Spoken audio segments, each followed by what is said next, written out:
All right, y'all. So I'm gonna wait and I'm gonna allow some other people to come in here. Um, I just want to. I might put this in the banner because I do have social anxiety. Well, my doctor say I have social anxiety, so that's why I'm not camming up. I had to take a bold step to even come back on here. Like I haven't been on YouTube. I haven't been blogging in quite a little while. And this case and what's surrounding this case is kind of why I haven't been blogging in a little while. Because they get so deep and dark. And I'm going to give everybody some time to get in here. Let me put my banner back up. I'm going to put my banner back up. If y'all want me to drop the link so y'all can come up and say whatever, that's fine.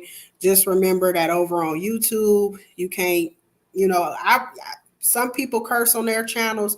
I would say don't curse because YouTube is very sensitive nowadays and they will flag the video down and have it removed.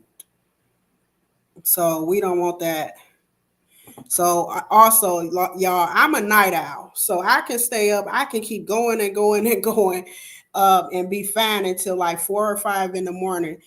Because also at night on my days off, I prep cook for the kids, so that way, like when they want to eat throughout the day, they're not bugging me, when I'm trying to sleep, to cook for them or anything. So I'm a cook. We gonna talk. We gonna speak our minds or whatever on how we feel, how this situation affected us. For me, it just brought back all of those old feelings from when I used to cover the cases on this channel. Um, for me, it just wasn't a case, y'all. Um, I remember when I used to do research for cases on for this channel. The first time, like I would get a story or whatever, I would see the young girl or child or young man that went missing or that was murdered. And when you first look at their pictures, that's all it is to you is a picture. You know what I mean? Until you start digging and you have to and for me it was hard, dealing with social anxiety is hard to take that first step and reach out to the next of kin and say, hey, my name is Candace, I go by Candace Yvette sometimes. And I run this small, very, very small YouTube channel, and I came across your son or daughter's case, whether it was a missing or murder case, and I wanted to know if you would like to interview with me, or could I interview you rather? And the relative goes all into like their loved one, and you get to put a personality behind that picture. And so that's what happened here with this case. And I can say names now because both of these women have spoke out. But when I started learning about those Smith children with Sarah or whatever, that's what really wore on me, like learning about their history, their mother, their father. And I'm not going to judge anybody, but I'm going to speak my mind. I'm a just like what I say in my own words, I like to be brutal honest sometimes. I think those kids, and this is my opinion, I think those kids were born and used as pawns for other people's benefits, and it just wore on me. Like some of the stuff that was coming in my DMs, people were sending me certified receipts, but I couldn't release it because, and I'm fighting back tears saying this stuff, but I couldn't release it because like I know how these cases work, and most of that stuff, even though it's a screenshot of somebody saying something, it would be considered hearsay. And so I had already put the word out there that if it wasn't like concrete evidence on the persons in question, then I wouldn't release it. Because a lot of times you get a lot of gossip that overshadows these cases and you can't get to the facts. Um, but my heart breaks for them kids, y'all. I've been thinking about it all throughout the day. I've been trying to leave it alone. I've been trying to like move on with my life, and I don't say that to be harsh, but from my experience covering these cases, the truth really don't come out until after a little while. That little while may be a couple weeks, it may be months, it may be years. You know what I'm saying? And then you got people out here, you got certain people in certain areas, I want to say like straight up, just crooks who worked really, really hard on destroying a lot of evidence, whether that evidence were text messages, phones, whether that evidence was a house or a car, whether that evidence was a corpse. They worked very hard to destroy the evidence. So when you run this kind of blog and you go to digging, you have to be aware of that. You have to be aware that it is very evil people out there who worked really, really hard to keep that case covered. And you're basically kicking up smoke, you know, where they don't want you to kick up smoke. Let me see. The city is grieving. Self-care is so important. Yeah, it is. It's very important. And me, like I get a lot of people who know me personally, Dominique, and they'll say, like, Candace, how do you get so heartbroken over these cases, but you like have a history of working in the medical field? Like you don't break down when you see a patient die, but you break down when you hear about one of these cases. And that's because yeah, I'm sorry. I'm fighting back tears. I'm trying to get through this. You know, I came live and I'm trying to be humble with this. I just knew I wasn't going to be able to get through it by myself. That's why I got on the live. But the difference in work in the medical field versus covering these cases is like I work mainly hospitals. I didn't really do long-term care and stuff like that. So when you work hospitals, which is acute care, you know that patient or you're seeing that patient for a few days, special cases, maybe a few weeks or a month or two at the most. And so you're not knowing that person for very long. And so when they pass away, it's like, okay, on to the next one. And I don't mean to say that in a mean way, but that's literally how it is. The only people who I can say I've seen pass away, I would say person, because it wasn't even plural. It was one individual. The only person whose death has ever affected me, working in the hospital, I had a drug baby, and the drug baby died on me. And I told my supervisor, I said, never send me, because I was afloat CNA at the hospital. And I told the supervisor, I said, do not ever send me to the NICU again. And y'all know what that lady told me? She grabbed me by the shoulders because I was crying in the hallway. I had walked off the unit. She grabbed me by the shoulders. She looked me in the eyes. She said, people die, get over it. And they need help taking that corpse to the freezer. And it fucked me up. Excuse my French. But I knew she was trying to like get me to toughen up, but it messed me up, y'all. And every time they needed a CNA and NICU, like to cuddle with the babies or hold the babies, I would trade assignments with somebody else. But these cases, like the Smith 6, I had some slides that I had worked on. I'm gonna see if I can pull them up. But stuff like this, you get to know the families, and if it's a missing case, you have a relationship with these families for however long that person is missing.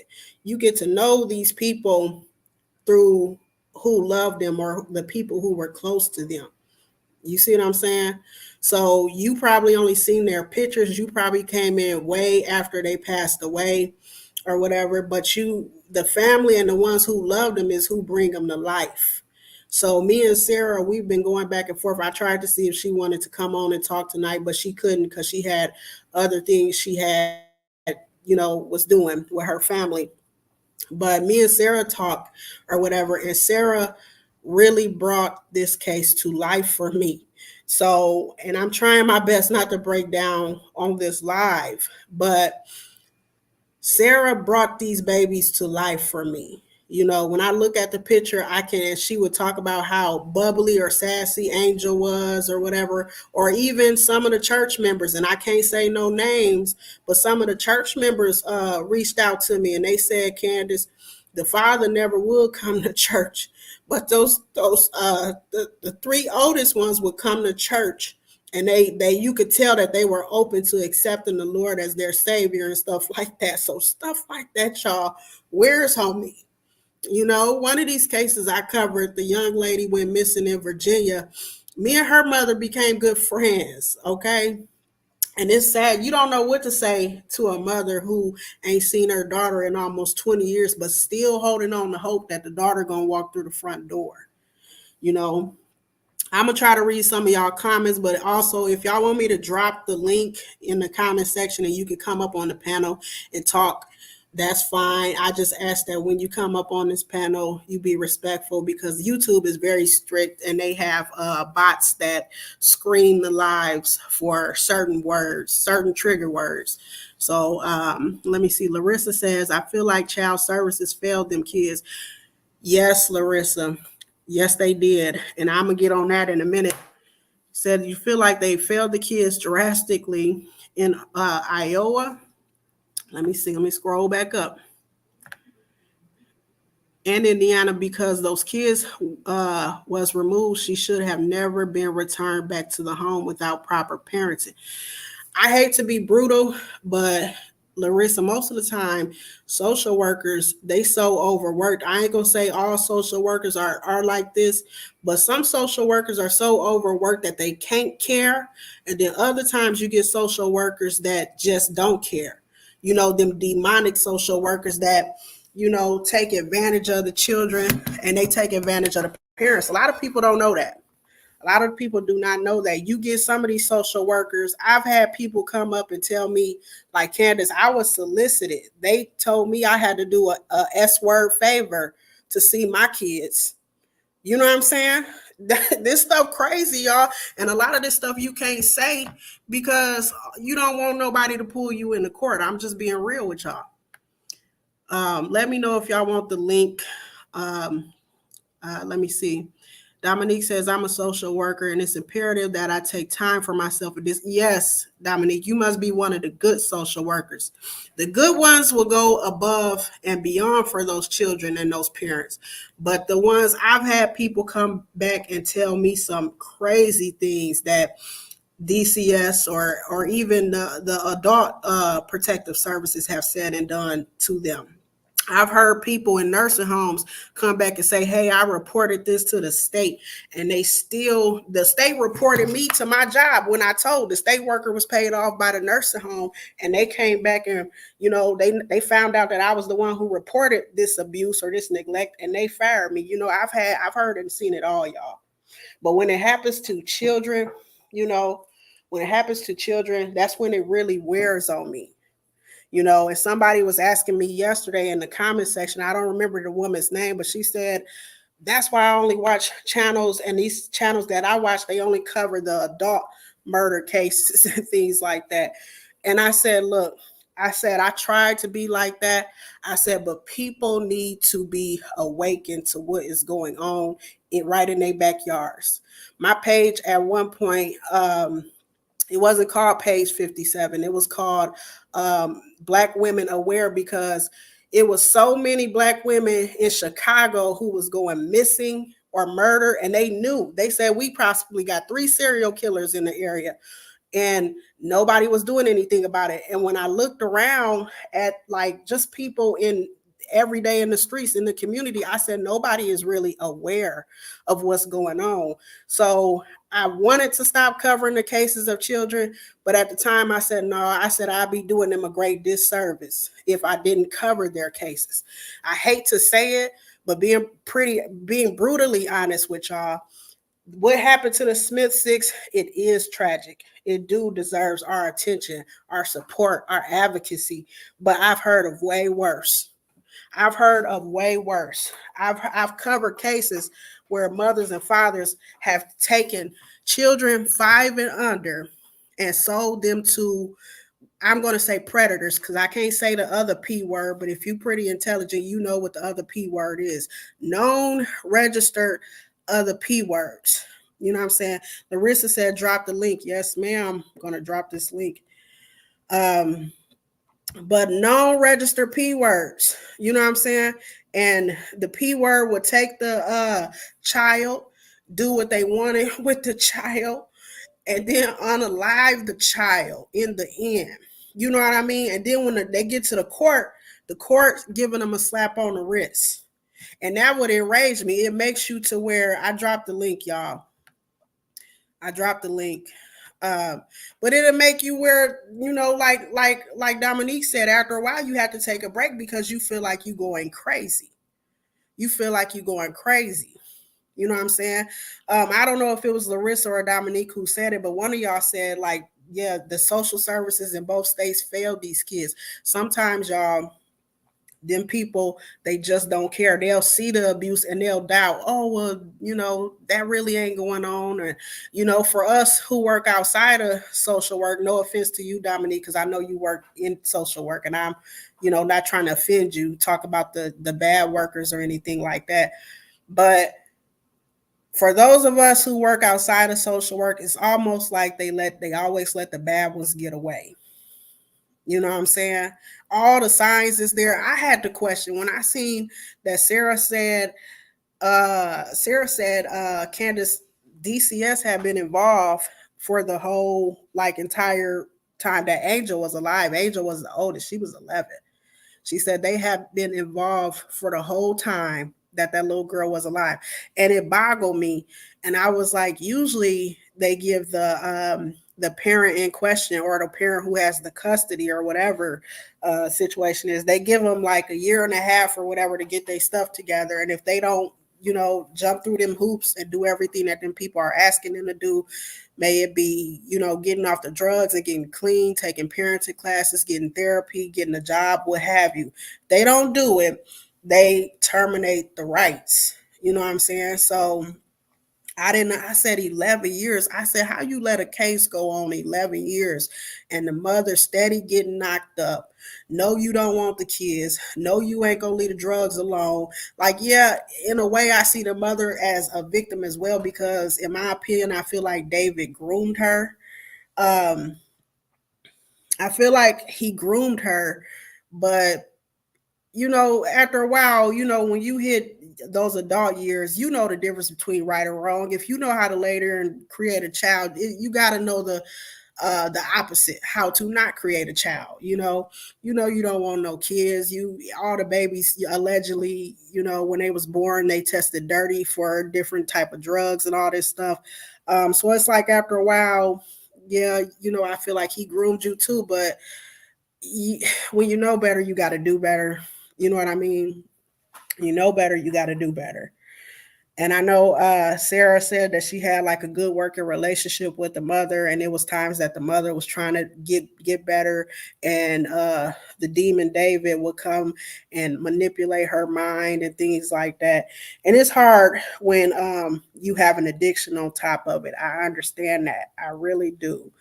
But when it's involving children or whatever, I guess I could say people with a conscience, with a working conscience, would have done anything that they had to do to separate themselves um, from that man or whatever, and do better for their children.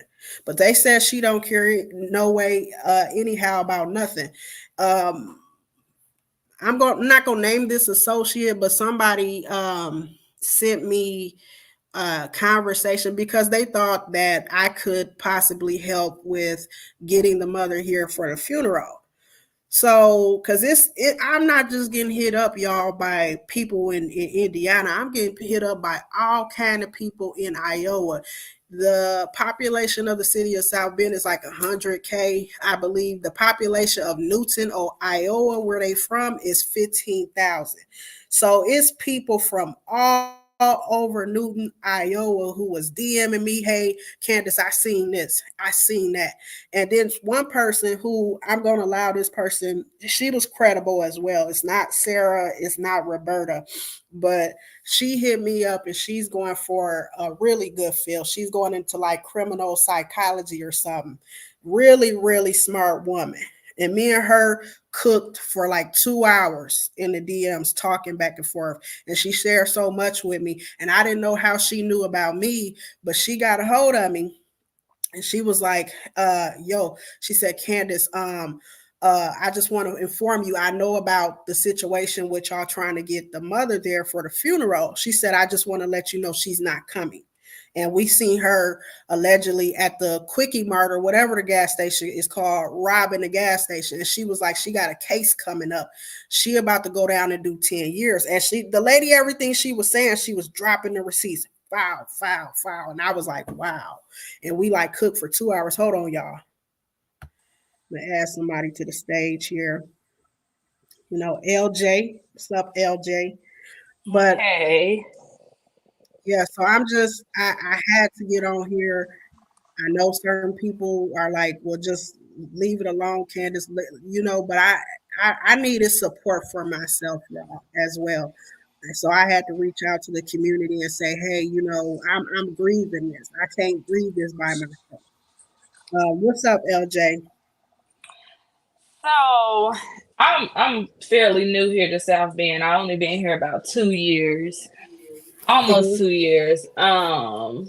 So I'm from Madison, Wisconsin. So where I'm from, Mm-hmm. it's Hold on, like, LJ. How do I get this sound to work on here, son? Because you unplugged it and I can't hear her talking. You shouldn't have did that. No, that you'll mute her. Hold on, LJ. LJ, talk. Say something. can you hear me? Oh yes, I can hear you now. Sorry about that. So where I'm from, um, CPS don't play. You know, Mm-hmm. if they remove your child from your home, you're Mm-hmm. gonna go through extensive parenting classes. They're gonna do weekly check-ins. Like I know that DCFS is really understaffed. The caseworkers is way overloaded. But at the same time, I don't feel like that we can still keep making that an excuse of why a lot of these kids are being lost in the system. And when I Right. say lost in the system, I mean because they either send them back to where they was being abused, where they was being molested, mistreated, Mm-hmm. they send them back.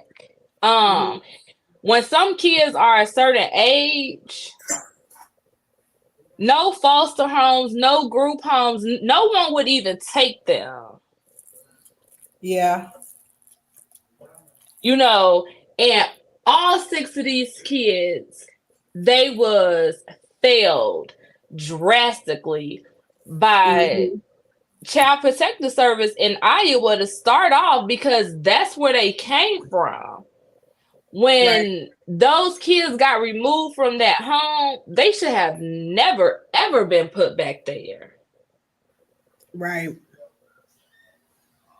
And then you gotta like in my mind, I'm just gonna be like honest with y'all, because my son he'll be 18 now, but I had a CPS case at one point. Like when he was 10, my son was in private school, y'all, and he was down there and he cursed at that teacher and he threw a piece of furniture at the teacher.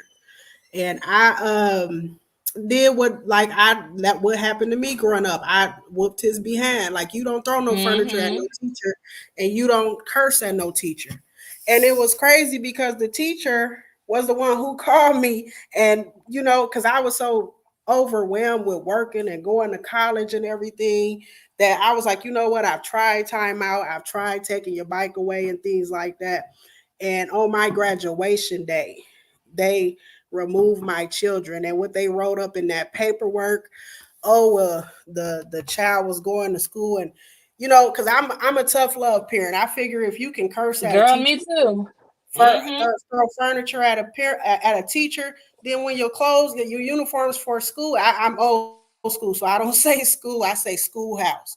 If you can do all of that, if you can curse at a teacher and throw furniture at a teacher, you grown enough to take your clothes and bring them to the laundry, when they need to be washed. So I stopped doing it. I said, and he was getting so defiant to where he didn't care. He was like, okay, I don't want to bring them to the laundry. I'll wear them with the ketchup and the paint stains on them. And so they took it as, oh, that's neglect. Mm-hmm. So I am like one of those people who I can't speak for where you're from, ALJ. I can speak for St. Joe County though, and I can say I was one of those parents who I had to get vigilant with the system, with the CPS system, because I was one of those parents who did get solicited like if you don't do this S word favor, if you get what I'm saying, you won't see your kids. My kids, they didn't go into foster care. I thank God for that. 30 days they went to my mom's house, and after that they was back with me. But it got to the point where I had to start recording every time they came in my house, and you could tell who the faulty ones were because like week by week when they was coming to my house, they would like no call, no show. They would start no Mm-hmm. calling, no showing to where it wasn't nobody coming but the therapist that they assigned to me. And I have so much evidence on the St. Joe County CPS in Indiana that the supervisor at the time, he called me personally, and he personally apologized to me, and he said nobody has to say on what happens with your children, Miss Northern, but the judge. But that's the difference between a parent who was just under stress and needed correction, because I did need correction, and I'm blessed to say me and my son, we have a very great relationship now. My son is a junior in high school. He's also in college for engineering. He does photography for one of the local dealerships, and he does car reviews. He's an awesome, like, straight A student now, right? Um, but some of these people, it's like you can tell the parents who really work to rehab themselves, because sometimes it do be us parents, even if we are trying to do the right thing.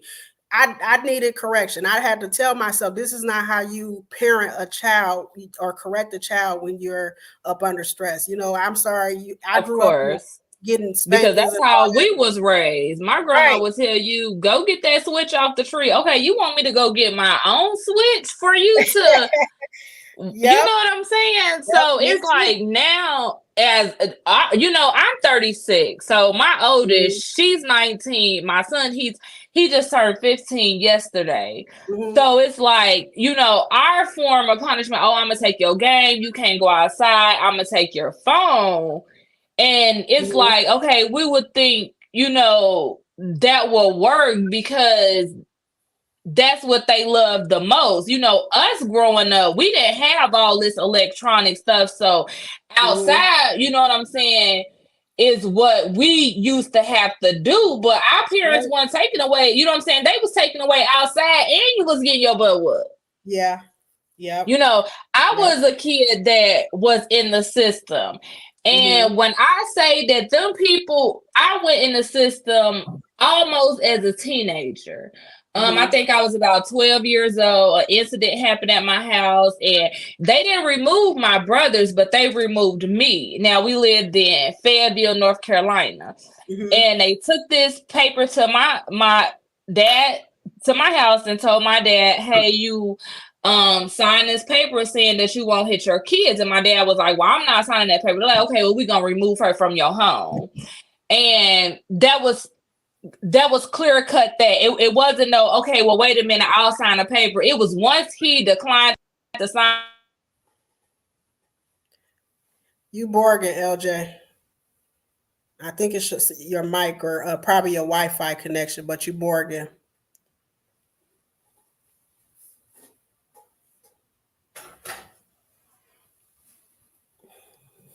Yeah, LJ, drop down and try to come back up. But yeah, like being completely transparent, y'all. I had a CPS case, but the difference between like me and a lot of people who had CPS cases or whatever is, like I said, at that time I was under a lot of stress. I was trying to raise a child who, was very, very. My son was very defiant at that time. Um, and what's crazy is the CPS case didn't rehab my son. It's like we went through, and because I was so angry that I had this CPS case and how it made me look to the public, to my family, and everybody, that I could have had the case closed out after 90 days or whatever. I prolonged it another 6 months. I prolonged it on purpose. You know what I'm saying? Another 6 months. So it went on for 9 months, and CPS came to the conclusion, because when they came in the picture, I had already had services lined up for like therapy with Oakline. I had already had all that stuff lined up for my son, and they had got to the conclusion that I had came to when the case first started, which was this boy is very, very intelligent and he's rebellious because he wants to be. Mm-hmm. So what helped me and my son not only what helped my son rather not only change but us to rebuild our relationship is I had to get one on one with him, and what helped me do that is home. Like I ended up homeschooling my son, right? And we had to, because at that time in our lives we didn't really like each other. I used to always tell my son, I love you but I don't like you, you know. And it took us 2 years to get to an understanding. It took me 2 years to humble myself and say, you know what, Zay, I was wrong. I don't care what you did to like get in trouble, but I was wrong as a parent how I went about it, for real. You know, and it has helped to heal our relationship. Sometimes us as parents, we mess up and we have to apologize Oh, too. yes, one hundred You know, percent. I tell people all the time that when we became parents, didn't nobody give us a guidebook and tell us what to that's do. right. You know, and it's even more harder for mothers, single mothers, or even single fathers, or even a two-parent household. Mhm. If either parent came from a broken home, was not raised properly, because some people is just raised to where they parents just didn't care. You know what I'm saying? Right. Like A me growing product of the up, environment. yeah, like once I got out of the foster home and I went into live with my grandmother, a lot of Hmm. my friends in the neighborhood, they was able to do when I say whatever they wanted to do.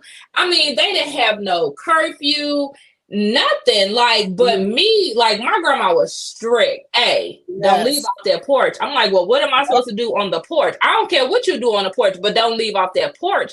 And then when I got to an age where I could leave off the porch, it was okay, don't leave off this block. So Right. meaning I could only go from one corner to the other corner. It wasn't no going around the corner. It wasn't no going over your friend's house. Like I couldn't even go over people's house in my family and spend the night up until I became probably about 16 or 17. Facts. But younger, Let me tell my you grandma something. wasn't like my grandma wasn't having that. It wasn't, oh, you not going over your auntie. Yeah, that's your auntie, but this is where you live at. This is your home. You could go over there for a few hours, but you coming back home and go to sleep. So when I was younger, I used to be like, oh my God, I feel like I am in prison. Like this is like Yes. this lady is so strict. But now once I got older, I appreciate my grandmother Good. for that, and I love her for that because I've met so many, girls, women. I have a nonprofit for at-risk teens because just by me being a foster home, I seen a lot, and it was just heartbreaking. Yes. So to know that, I feel like my grandmother saved me because these kids was going over to their auntie's house and getting, molested by the Yep. uncles and Yep. things like that, and cousins and And you things know like what? that. So You know what? I had a friend, and me and this girl, I ain't gonna say her name, but I love her like a sister to this day, like my sister, right? We actually met in the fourth grade, and she actually bullied me in the fourth grade. And like my older sister used to always hash it out with her older cousin. They used to fight all the time until I don't know what made us click in high school. You know what I'm saying? Because it was like a sisterly bond we had from out the gate, from out jump. Even though she used to bully me, right? Because I was like the bookworm. I still to this day very reserved, very quiet, very to myself, right?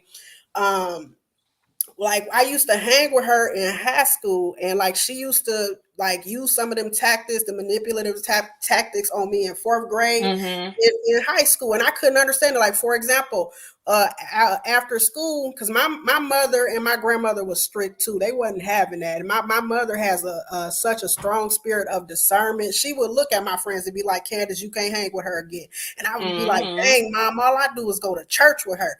I don't care, you can't hang with her. Mm-hmm. And then it would turn out that this is the no, not trying to speak of a child in a negative light, but this teen girl is very, very promiscuous, even though she, wear this mask that she go to church. But anyways, this one chick or whatever used to be like, Candace, uh, you don't got nothing to do anyways, because I was in high school, y'all. I had to be in the crib by 6:30. My mom and granny didn't play that. My dad didn't play that.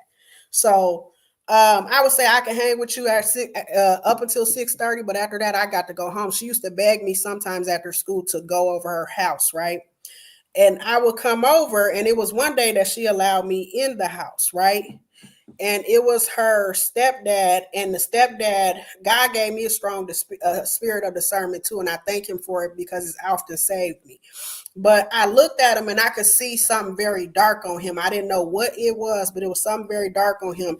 And then, like, because he was sitting in the living room and we had came in through like the back door through the kitchen, and the way he was talking to her and the way he was handling her was like, this ain't how a man should handle a 15-year-old child. He was handling Mm-hmm. her like a girlfriend, touching on her Mm-hmm. in places that he shouldn't have been. And I mean, yanking her and pulling her around the kitchen. And she would try to go out. Oh, I'm sitting on the porch with Candace. I'm not staying in here. And, touching on her backside and stuff like that.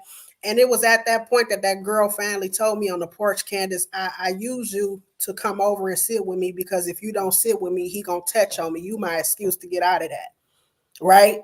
And so it fucked me up. Excuse my French. I don't mean to cuss.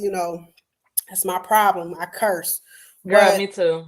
we sat on that porch, and I was cool with her using me as her way to get Like out. That was scapegoat. cool. Mm-hmm. Yeah, and like I'm getting teary eyed thinking about it.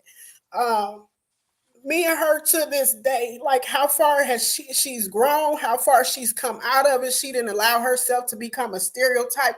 Every once in a while I tap in and I say, baby, I see you.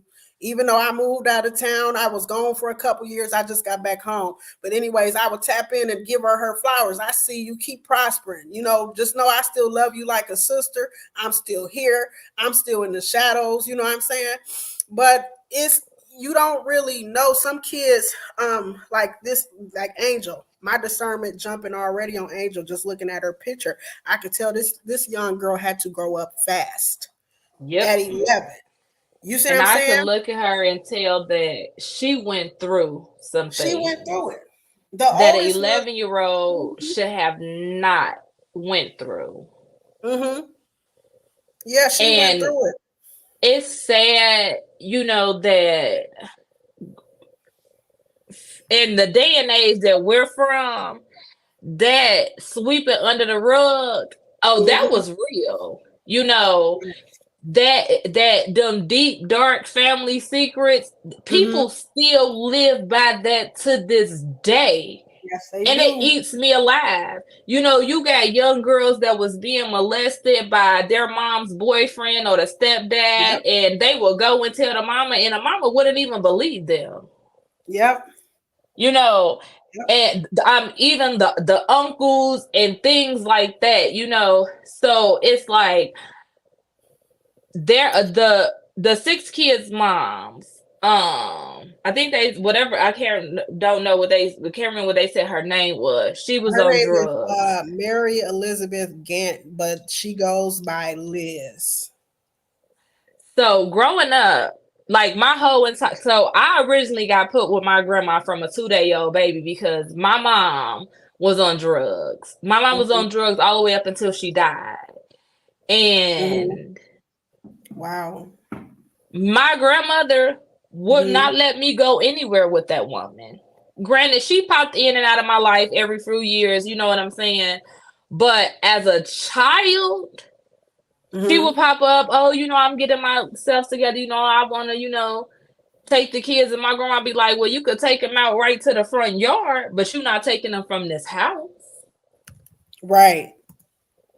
And I've been a medical assistant for 17 years. Just recently, I had a patient, a 2-year-old, and her mom brought her in because she had some sores in her mouth. She's 2. Wow. So just looking at the sores, me knowing, because I've been in this field for 17 years, going on 18, I Yes. know what genital herpes look like. Yes. So I just me, have to do my charting before the doctor come in the room. I asked the mom, do you have this virus? And the mom says no. Okay, so then that lets me know that this child was not born with it. And that further lets me know that this child is 2 years old. So how in the hell could she have this? So the mom says, well, at first we just thought, like it was just cold sores and this, that, and the thing. Okay, so, kids get hand, feet, and mouth. And sometimes, because this was her second time coming to the doctor's office for this. The first time when she came, me personally, if I was a NP, a FNP, or even an MD, my first instinct when I see, because you guys are MD, you guys went to school for this, but I tell people all the time, I tell people all the time, a doctor's office cannot run without their medical assistants, because yes, indeed, y'all went to school all those years, but it's still things that we know that they really don't even know, okay? Because when the little girl, as well, I'm a medical assistant as well, so I know you speaking facts. So when the little girl first came to the doctor's office, the doctor just initially looked at it as hand, feet, mouth. Yeah. Now, mind you, the first time she came to this clinic, I didn't work there, so you know what I'm saying, knew nothing about it. So immediately when I finished doing my chart, whatever the case may be, and when I went to the doctor, I told him, I said, I'm gonna go get a swab. He said, a swab? I said, I'm gonna swab her for HPV because that is what she had. And he stepped back and he looked at me and he said, you think so? I said, I don't think anything. I know so. Right. And he said, well, she's my patient. And, when she first came with the sores, I looked at it as hand, feet, and mouth. And I really wanted to jump out of my body at him. And I really want to say, how you go to school all these years, but you so stupid? That's when it gets frustrating being a medical assistant, because we can't. That's what I really wanted to say. Yep. That's when it gets frustrating being a medical assistant, especially when the doctor. So he said, yeah, exactly. So when he said, well, I'm going to trust in you that this is what we dealing with. He said, so you know what call you got to make. I said, I sure do. And I don't even have to wait for the test to come back to even confirm my suspicions. But when the tests come back, I already know that that's what it's going to be. And he said, okay, I'm going to, trust you on that. I'll, go ahead, go in there and swab, or, do everything you need to do. And we put a rush on that test. And sure enough, that test came back as genital herpes on a 2-year-old. Wow. Now, I could say, with these young mothers, because we see it in the news all the time. It has happened to people close to me that, these young mothers, they not with the original baby daddy, and they get them another boyfriend, and they thinking that this guy is so perfect because he has kids and blah, blah, blah.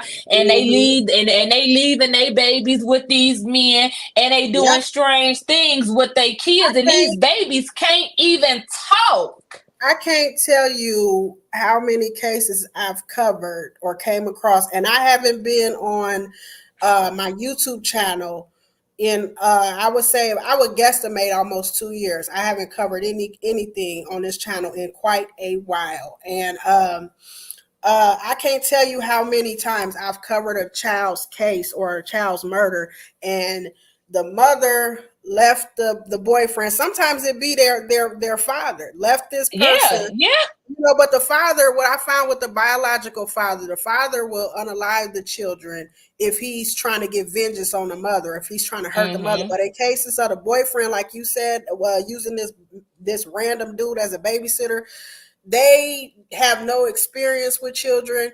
They don't Nope. like. I covered one case, girl, where the man got mad because a child ate a piece of cheesecake. It was like a 2-year old beat this child so bad, I think he perforated the Mm-mm-mm-mm. spleen or something. The other one threw the baby out the window. And then, like, and people wonder why sometimes I just take off. I go on these little hiatuses. I mentally, like in psychology, they call it disassociation, but in hood terms, I call it tapping out. I mentally have to tap out because these cases have come. Even still to this day, I got people who used to follow my channel and they'll still email me, hey Candace, can you cover this case? Hey Candace, this updates on my this person's case. When it comes to these children, I'm like, damn, it's so graphic. They do the most heinous things to these babies. You know what I'm saying? And it be these girls. And it frustrates me because I used to often get on this channel and tell people it's okay to be single. You don't have to have no It's dude around you. okay. It's It truly is okay. okay. And if you dating, the dude ain't even got to know where you live. Y'all ain't got to Yep. play house. And real talk, if a nigga coming to live with you, that's the first red flag. Because the first Mm-hmm. sign of true masculinity is he's willing to take care of you. He gonna put you in his stuff, not him come live in yours. You know what I'm Yeah. saying? I had to learn the hard way with that as well. I had to learn the hard way with that. But I thank God that my lesson in learning it wasn't, I didn't have to pay as big as a price as some of these girls. You know what I mean? Yep. Uh, Yep. using And their that's the same children. thing that I say too. But, regarding the beautiful, 6 kids Mm-hmm. that lost their life, it is like, since this has happened, it's so many fingers being pointed, so Yep. many stories coming out. He was doing this, they was treating Yep. kids like this. And as we stated before, all right, everybody already know that CPS is overworked, they caseloads is Right. over flooded, they understaffed. But I'm Mm-hmm. gonna tell you like this. You can call CPS a million damn times, and eventually that case is going to end up in the right caseworker's hands, Right. and Because it something is is some going good to ones be out there. done. Yep. So it's like you so it's like so many of the stories, the neighbors and this and that. Mm-hmm. Oh well, the kids used to come to my house, they was hungry, they was dirty. And I'm not Mm-hmm. throwing no shade at nobody, no disrespect or anything like that, Right. but why wasn't none of this brought to light when these kids were still alive and they had a fighting chance? I Some tell people all the people, times that.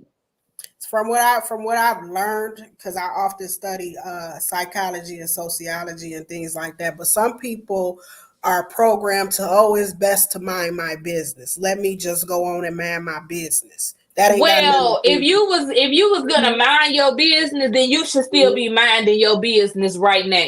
Facts. Facts. And Facts. and that's just my Mm-hmm. personal opinion. You know No, what I'm that's saying? that's If you facts. minded your business then just keep minding Just your keep business minding your now, business. because Business. Right. you're not gonna get no applause from me because now you're speaking out. It's too And it's late. too I'm late. sorry, Right. Bookie, It's too but late. it is too late. God works Mm-hmm. in mysterious ways. And it's tragically that they lost their life, Yep. but in the same sense, it's like we really don't know what them kids was going through inside that Behind closed home, doors. Right. just just their whole growing up life, like how me and you said, we can just look at Mm-hmm. the picture of Angel and tell, oh baby, that baby been through some things, Mm-hmm. that Yeah. baby been through some things that baby should have seen or experienced or even felt at the And age of 11. my discernment is so crazy. I thank God for the gift of discernment that He gave me, because my discernment is so crazy. Because I seen the live, and I'm not gonna say no names because ain't nobody getting no attention off of my live. I don't do that. I don't gossip. But I thought it. I'm gonna give y'all my honest opinion on it. I thought it was irrelevant. I thought it was moot. Meaning it was neither here nor there, because it was, I guess, one sister defending the other sister from rumors that had a cord Mm-hmm. surrounding that sister or something like Mm-hmm. that. But Mm-hmm. I did an eye roll at that, because having had a YouTube channel for a number of years, I said, oh, somebody is exploiting this case to big up their platform. How sickening. You're no different than the father who Oh, collects it's that a dope. So, anywho, it's a uh, lot of people that's doing that. yeah, and so I was offended as well, because people, when I came out and I posted, I said shedding light on a tragedy, and I wanted to do the live with the two other credible sources, with Roberto and with Sarah. People assumed that's what I was doing.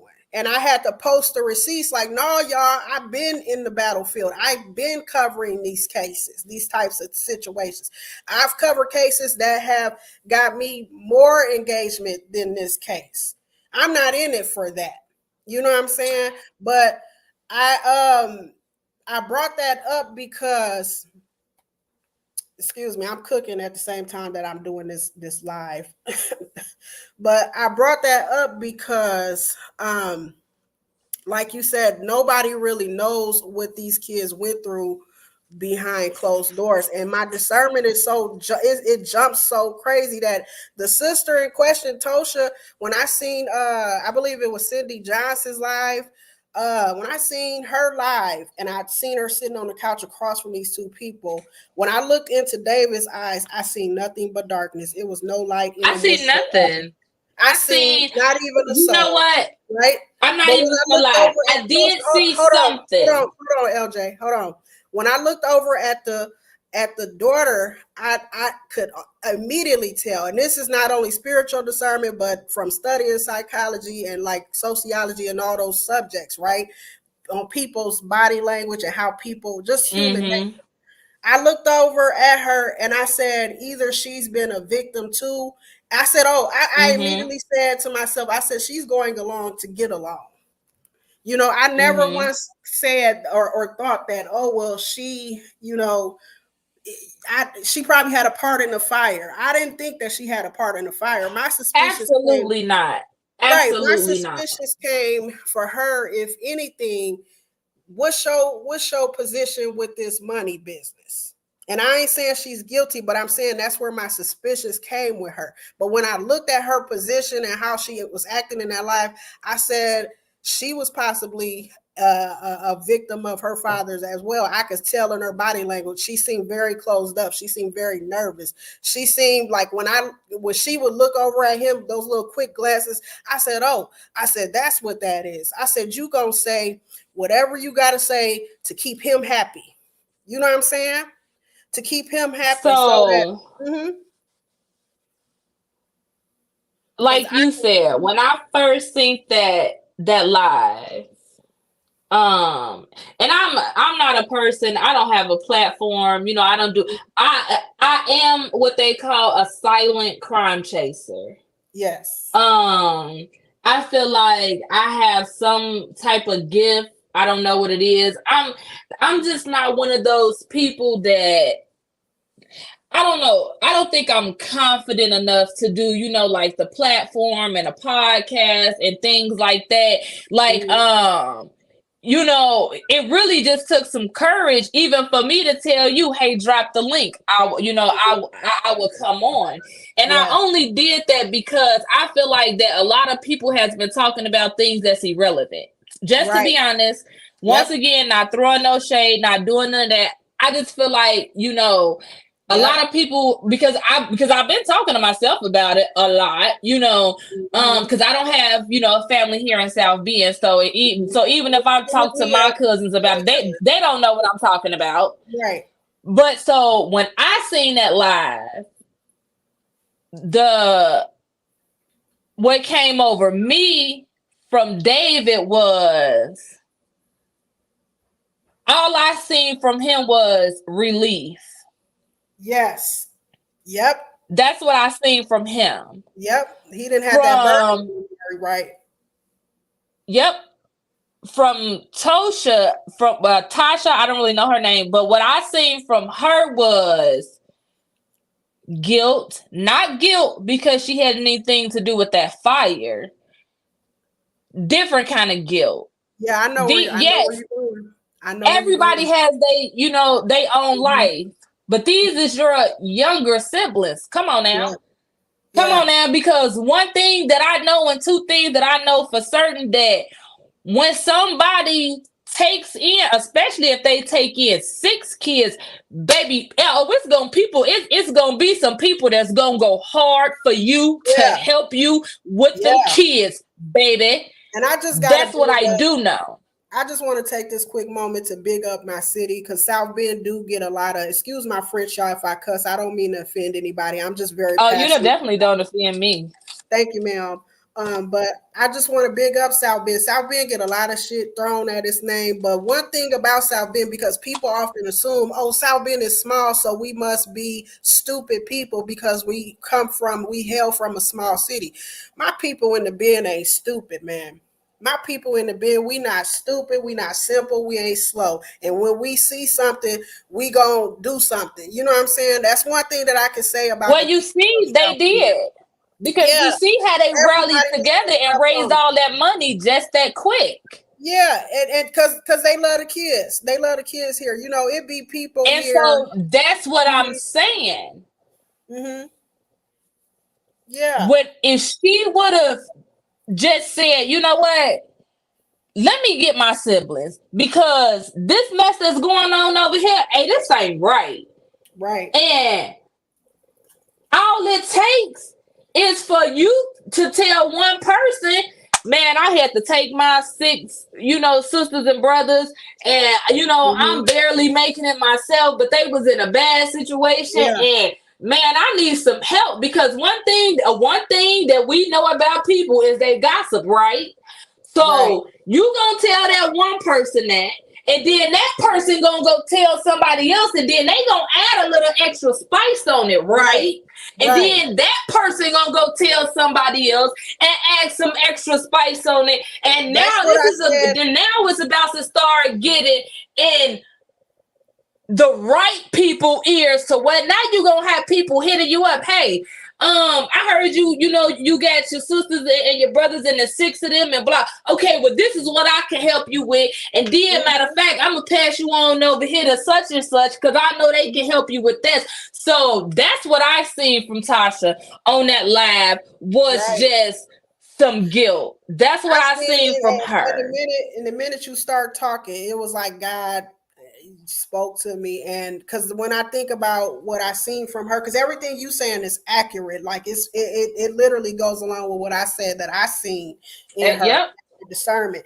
And one thing that God was saying to me, it was like he was like saying, like, Candace, she was thinking, let me shut up and go along before I get it worse. Something along those lines. Like, I Yep. know what they went through, but I might get it worse. I know him a little bit better than what they did because I've been around him Hmm. longer. You see what I'm saying?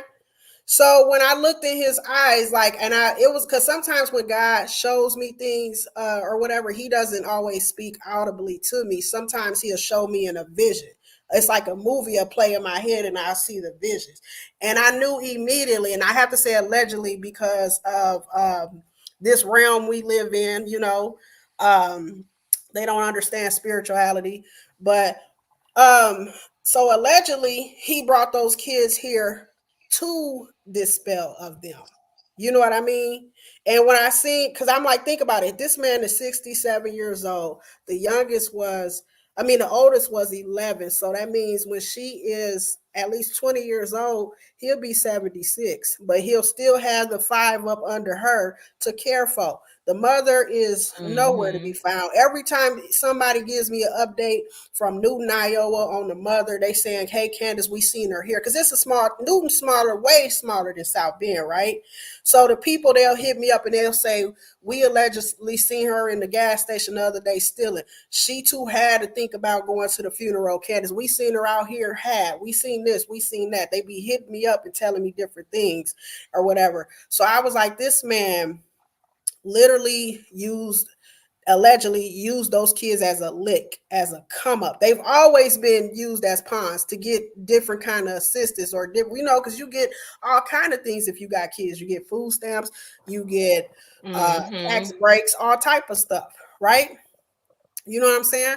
So um I really like when I looked in his eyes, I seen nothing but darkness. And I did a live, I believe, yesterday, and I was bigging up my cousin Cindy Johnson, because I could not understand how Cindy Johnson went over there, sat across from that man, and because the only thing that she asked him that I thought took a lot of courage and a lot of bravery, she Is said, what happened. just yeah, what happened? Just give us a little bit.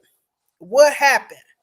And I thought that was G status, because when I looked in that man's eyes and I seen all them legions of demons, I said, ain't no way in high heaven or low hell I would have sat across from that man without a pistol on me, safety off, and my finger on the trigger.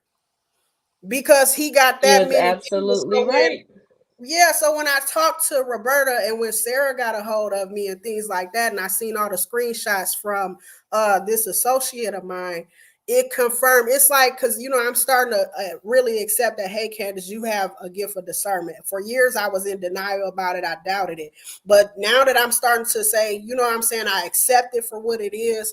And it's That like when sounds like God, me. yeah, girl. That's why I said we got to keep in contact. But anywho, it's like when God comes back in the physical realm and shows me stuff that He was showing me in the spiritual, it literally blows me away. It blows me away, right? So I was like, wow. I said I knew it. I knew that because when it's like the vision that come in my head about David when he comes to South Bend, the only thing that I hear the Lord saying on repeat is bat out of hell, bat out of hell, bat out of hell. Like this is somebody that's coming here, and they have a intention, they have a motive, this is their plan, you know and it's crazy because and to further confirm the things that I was seeing or whatever, people would hit me up and say, like allegedly the mother would be pregnant, she would drop one baby, the baby would test positive for drugs, CPS would get involved, and then she would drop another baby. And I said, so it's confirmed these kids were allegedly possibly used as pawns. They were used for somebody else's benefit. Nobody gave a care about these kids, Nope. other than the people who, like Sarah, and the people who stepped in and did try to make a change in their lives and things like that. And from what I researched, from all the information that was shared with me, the mother allegedly, I'm so tired of saying allegedly, everything alleged on this video, y'all, just I'm gonna say it like that. But anyways, she got with David when she was about 16, 17 herself. Okay, and her parents, they said the mother's parents is dead and gone. They said she had a brother or whatever, but the brother and her relationship is strained because she got with a black man, and they said her family is like, they don't like black people or something like that. Something like that. This is all the stuff I'm hearing. So what I think is that happened is, like, she got with this older man, and he like he weaseled her, he manipulated her or whatever. But like I said, after a while you have to be strong enough to walk away from that type of stuff. In her case, I guess it was pretty hard because she also was coming in with that drug addiction. Like they said he got her addicted on drugs and kept her head gone. You know what I mean? So what I'm gonna say about the mom? because I don't know her, and the only thing that everyone talks about is her drug addiction. Mm-hmm. So me, like I say, my mom was addicted to drugs my whole entire life, right?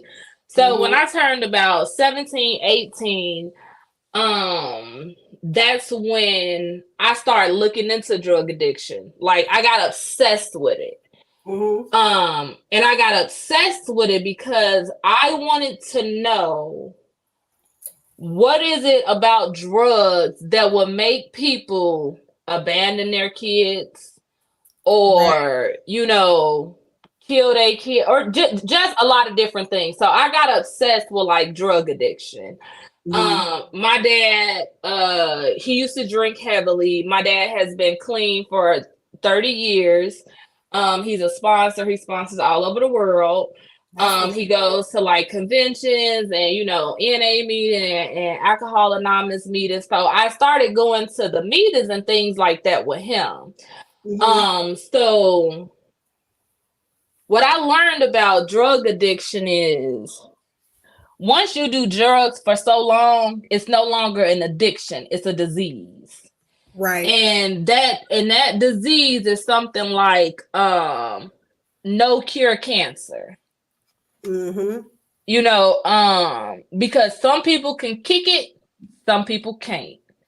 And the ones who can't, the only thing that matters to them is that disease. Granted, that is not an excuse because everybody has a choice. I tell people Right. this all the time. People need to know the difference between choices and mistakes. Mistakes is if I come to your house and drop a glass. That's a Right. mistake.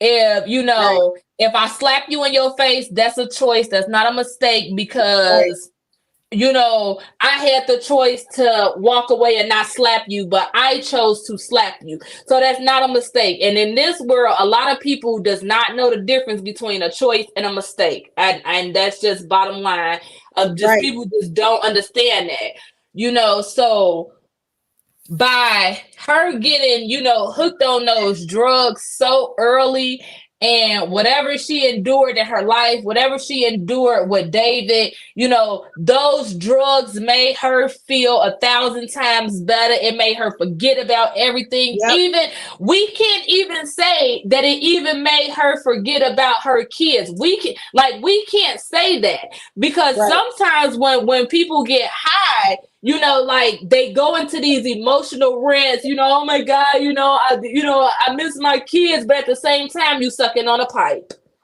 Right. So it's like she made that choice to choose the drugs Yeah. and not choose sobriety, get herself in line to Mm-hmm. even to where you being a mother, where you addicted to drugs or not, you even though you gave up on your kids and chose the drugs, she didn't have to give up on them completely because she could have made it to where them kids got removed from her and David permanently. I'm not Yeah. no good for them. He not no good for them. Then Mm-hmm. she could have made that choice. Hey, I want to get clean for my kids, and maybe one day I can reconcile with them.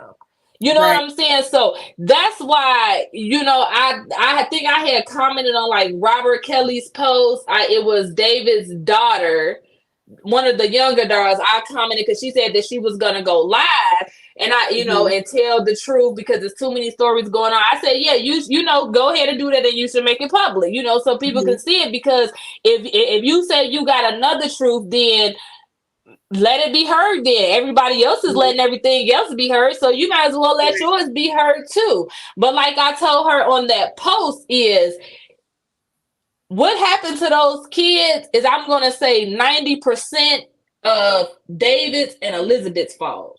And the Right. other 10% is Right. on the family members who knew what was And didn't going do nothing. on with those kids and didn't do anything. Right. Because I was wondering, I said, who ever blamed Tosha? When I seen Tosha in Cindy's life, I felt like she was, possibly manipulated somewhere down the line by her father as well. I didn't see her as, oh, you had a part in the fire, or oh, you part to blame, or anything like that. And one incident. In that fire, I didn't see blame on her. Like, you could have did something. No, everybody didn't want you. We wanted the big fish. We wanted to know where Exactly. David was. We wanted to know, like, really, were you present in that home, or did were you not present? You know what I'm saying? Well, so Tosha said it.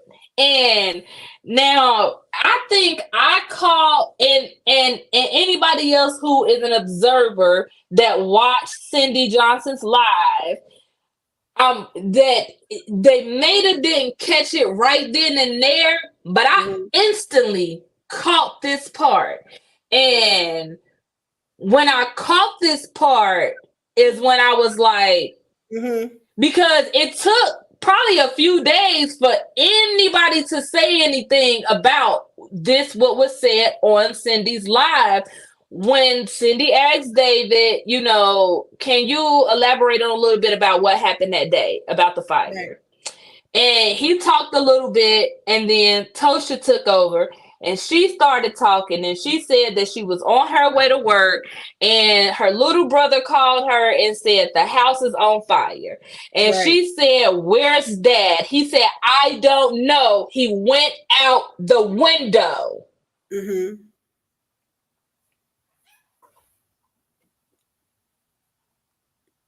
Right. So she said that the little boy said, "I don't know. He went out the window." So I don't know why people keep saying, "Was he at home or wasn't he at home?" Clearly, the little boy said that he was at home. He just went out the window. Right. They're saying that because, like, and you probably don't know this, LJ, because it's been a lot of receipts that have come to my DM. Cindy admitted that she's received a lot of things in her DMs. I don't know exactly what she has, but I do know what I have. I know Sarah has been receiving a lot of stuff, but I have had people from that neighborhood who I shall allow to remain nameless. I can't talk tonight. Who has come back and told me like things like he wasn't home. We witnessed him getting out of a truck, and I would, I've like I said, I've been blogging for a while now, and so I know that when it comes to these kind of channels, we people want the hard facts. We don't want speculation. We don't want he say and she say. So when stuff was brought back to me, and Kendra, the other lady who was, I've known for a little while, and we both used to vlog together at one point. She asked the hard question. She said, "Can he provide proof?" Because one person said that it wasn't me who seen him get out the truck. It was my wife. And Kendra sent me all her receipts to where she was saying, uh, uh, can you speak to your wife, or is your wife willing to speak with me, with Sarah, with Candace? You know what I'm saying? And do you guys have any like camera footage or security cameras and things like that?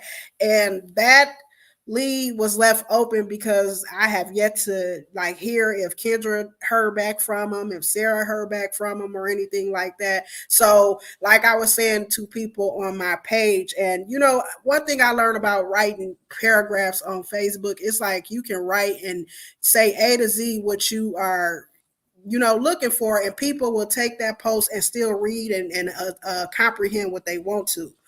So I'm thankful for these lives, because I said in a post, I said nothing will be on my timeline unless it's proven to be credible or proven to be a fact. I have to have hard evidence. I'm not for putting out the gossip. Not on the backs of 6 children. I'm not going to do it. Exactly.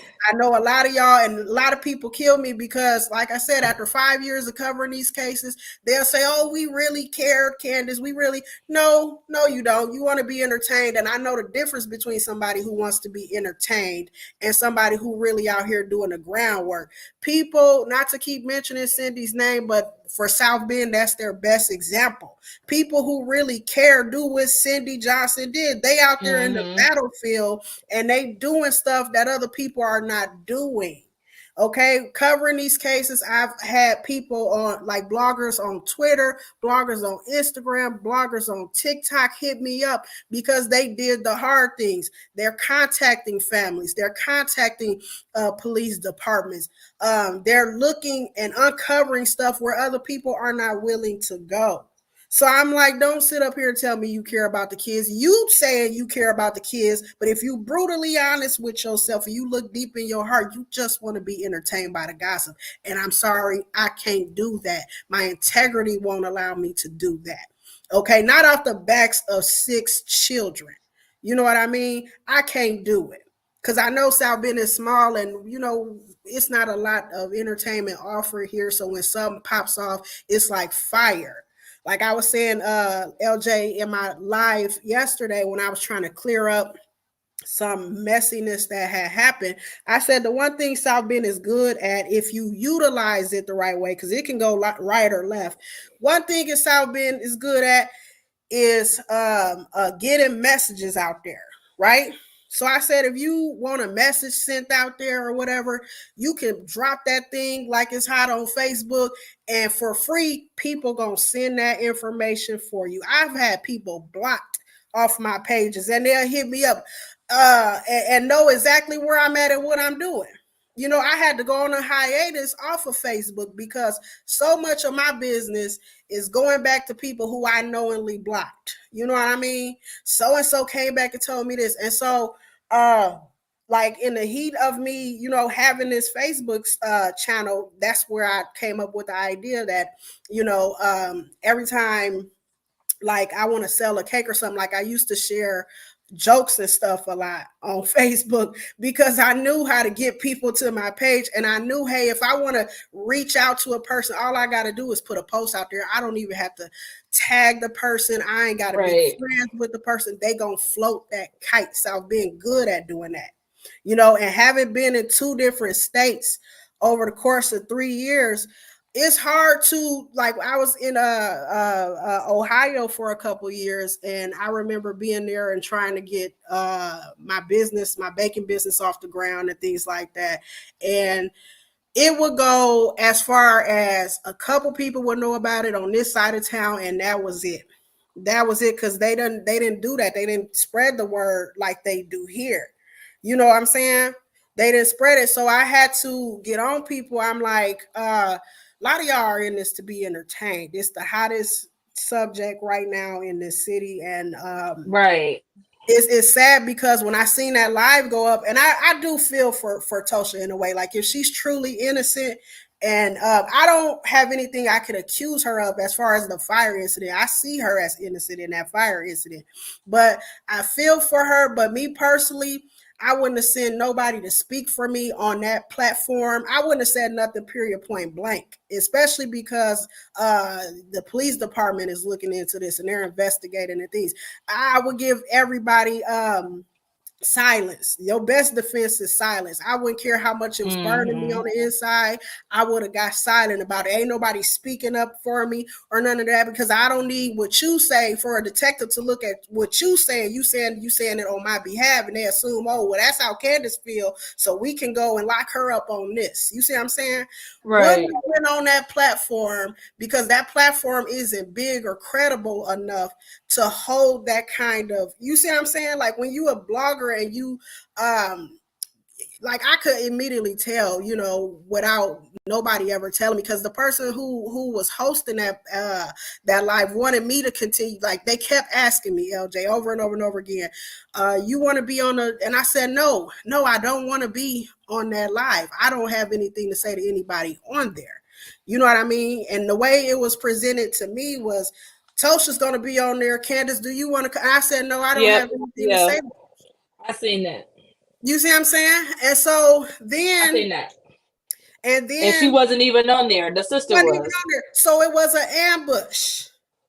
Mm-hmm. So it was an ambush. You were trying to get people on that live, so them 2 women who nobody knows, who are completely irrelevant, could chin check people about opinion we have. Mm-hmm. I think Dominique is I think Dominique is waiting backstage. I think she wanted to come Dominique, on are too. you? Let me But see. I had wanted to say this. I had a friend of mine ask me to start a podcast. And I Mm-hmm. had told her, you know, like I'm really all for that idea. I'm really all into invested into the equipment.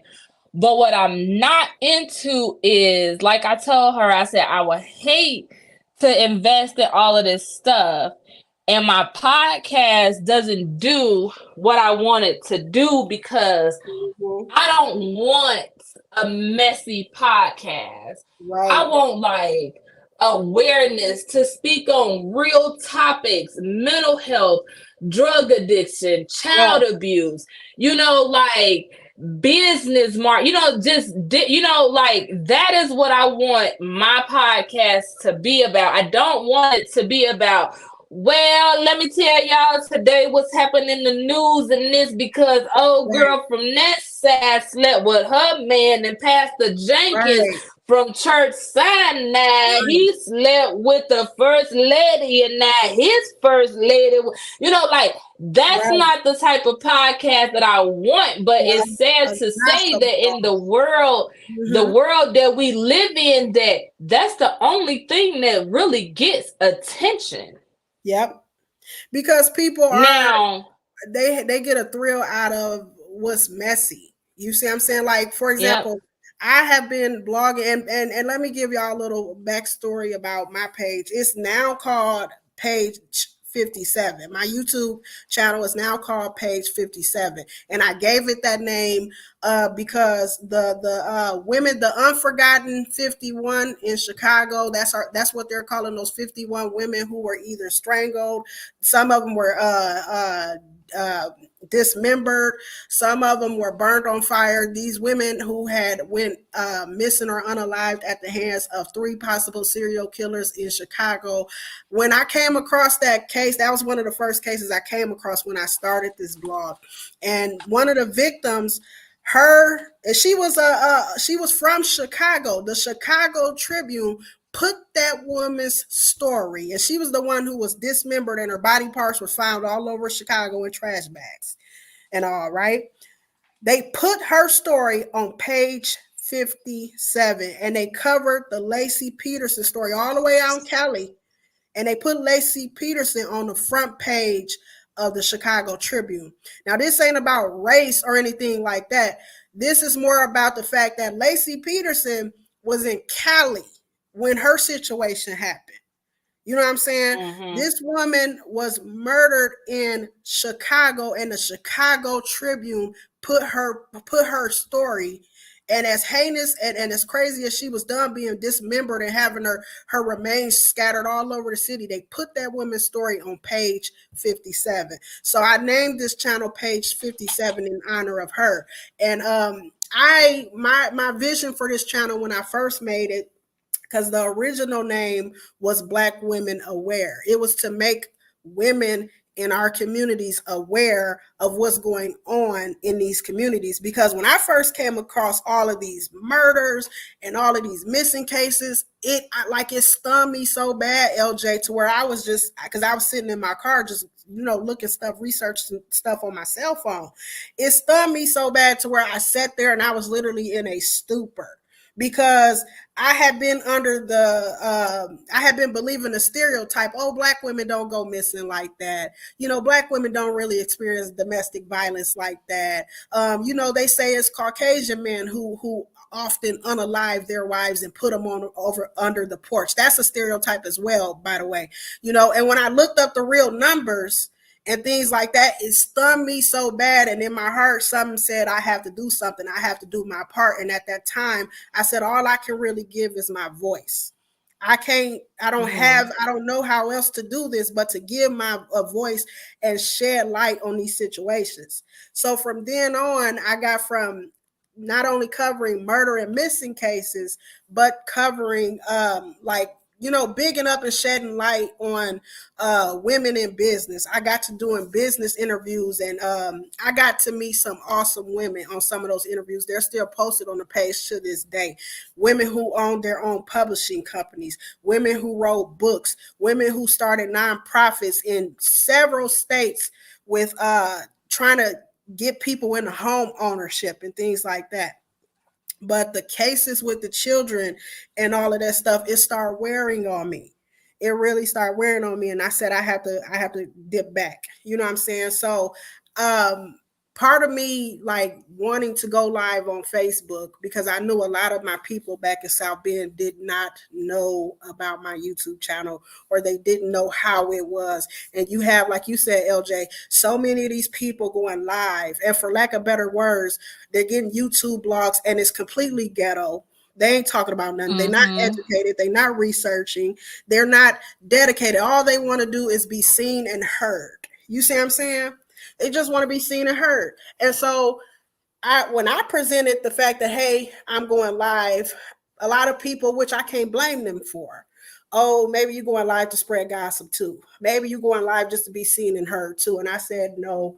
I said, just like you said, you had to be bold to come on here today and just chop it up with me. I had to be bold and do this live because um a lot of people in the city of South Bend are very, very, very judgmental. You know what I'm saying? Or like I struggle. The doctors say I got social anxiety. So a lot of times for me to be able to focus and stay on topic and things like that, I can't be on camera because I distracts myself. I'm not used to Mm-hmm. look at like Facebook Live. You have to look back at yourself as you talking. I'm not used to that. And so I get distracted, and then I get nervous, and then, so I have to be on a platform to where I don't have to cam up because I am a bit of a hermit. You know what I mean? I don't really like being around people like that because Mm-hmm. some people are addicted to uh, messiness. And for me, in my spirit, it bothers me. Those demons that they love entertaining, it bothers me, and I can't be around that. You know what I'm saying? I can't be around that. So, um, like when I seen that live, I was like, I couldn't believe it. I was like, this is what everybody was anticipating, you know, like the thumbnail. When I seen the little flyer, they often call those thumbnails.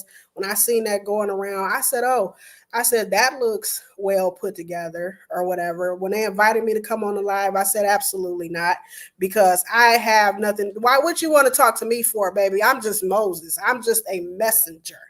Okay, I don't know you. And then I'm also not going on this page because the person who presented it to me so sloppily that I automatically knew you just trying to get views. You're just trying to big up your own platform. And off the backs of 6 children, sir, I cannot be a part of that. Right? So um when I seen it, I was like, this is neither here nor there. And I won't be a part of this. I won't be a part of this. That's their platform. They can run it however they want to. But, I just, when I seen it, I was like, absolutely not. Absolutely not. You know, so, um, yeah, we do need a lot more bloggers with your mindset, like LJ, who want to be out here and be on here for the right reasons. Like one of my visions for my channel was I wanted to go all over the nation and give small businesses exposure. Like I've always wanted to do that, learn how people started their business, learn about different entrepreneurs, and have them on to get them some exposure for their businesses and things like that. Never about gossip. I can't handle that. I can't handle the messiness, the he said, she said. It's just for me, when I think about it mentally, it's a ball of confusion, and I don't like being involved in all of that. Mm-hmm. You know what I mean? And so, um, like, yeah, the people that were bringing me stuff, I've had church people DMing me, I've had news reporters DMing me, Candace, drop this, source or this. And the news reporters, this is one thing you have to watch out for being a YouTube blogger, because YouTube has gotten so Yeah. big now that, and blogging, like people often say, well, I ain't gonna pay attention to you, or who should pay attention to you because you just a street detective. You don't got no degree. Y'all, them the street detectives is where it's at. Them street detectives is who the people who have the degrees, who sit behind the desk, who they come to. Okay. I've had so many journalists hit me up. Like I covered a case out of Chicago, Treasure Hendricks, a young woman who mysteriously died, and her corpse was found in an RV. And I didn't know at the time because I was new to blogging, and no other bloggers, I wasn't connected to any other bloggers who could put me up on game and say, hey, Candace, when a journalist from the news station hits you up for your story or your research, you're not supposed to give them that. They trying to big up themselves off of your hard work, right? I didn't know that at first. So I gave this woman all of my research, everything that I had stayed up all night and day learning about this case, the contact information for the family, because I'm thinking in my head, oh, I'm helping this situation. They're gonna be able to talk to the news now. And this lady took all my information, didn't give me no credit, didn't do none of that, right? So not to bring Cindy up anymore, but when I was trying to tag Cindy in the first live, in the very first live, that's what I was doing. I was trying to give her back credit for her hard work. You know what I'm saying? Being that I came in on the back end of this, you know. So yeah, like it got to be too much. And like when you really think about it, because I don't think anybody, and I won't say as far as the community, but I will say, like, I wonder rather, is anybody really like realizing the seriousness of this case? You know what I'm saying? 6 children lost their lives. I know people keep saying it, but do people really realize that? You know what I'm saying? I'm almost 40 years old, honey. I know I couldn't have sat in no fire and died the way that they did. And somebody was even sick enough to DM me. Man, some of these people so sick and hungry for attention, they'll say anything to you in them DMs. Candace, I have a video allegedly of hearing the children's screams. And so I was so livid with that person who had said that to me. I said, don't let me find out what your channel is on YouTube, because I'm not only going to flag it, but I'm gonna make sure I get it removed. If you post some Somebody does have bullshit. a video of that. And I told him, I It said, was I don't like a want that. video of the fire, but you can't hear um the kids screaming in the background. Me personally, I think I heard like about the first couple seconds because I didn't know what it was at first. I thought it was just a video of the fire. But it was disturbing. It was very heartbreaking. I'm a crier. So I can cry very easily, and it's not just because I'm a crybaby or I'm a softie. It's because I'm sympathetic and I have a heart. Right. So Right. that's why things could bother me really, like just touch me Yes. really easily. But me personally, like I say, I'm a silent crime chaser. I do. I chase crime more than I do messy drama. I had somebody ask me the other day, like, "Oh, what's this drama with Nicki Minaj and Meg Thee Stallion?" I said, "I don't know." I said, "But did you hear about the 16-year-old boy that's missing in Montgomery?" She like, "What? What are you talking about?" And then she, was searching up, looking for the drama between Nicki Minaj. Look, them women is rich. I don't. You know what I'm saying? Like, I don't care what they got going on.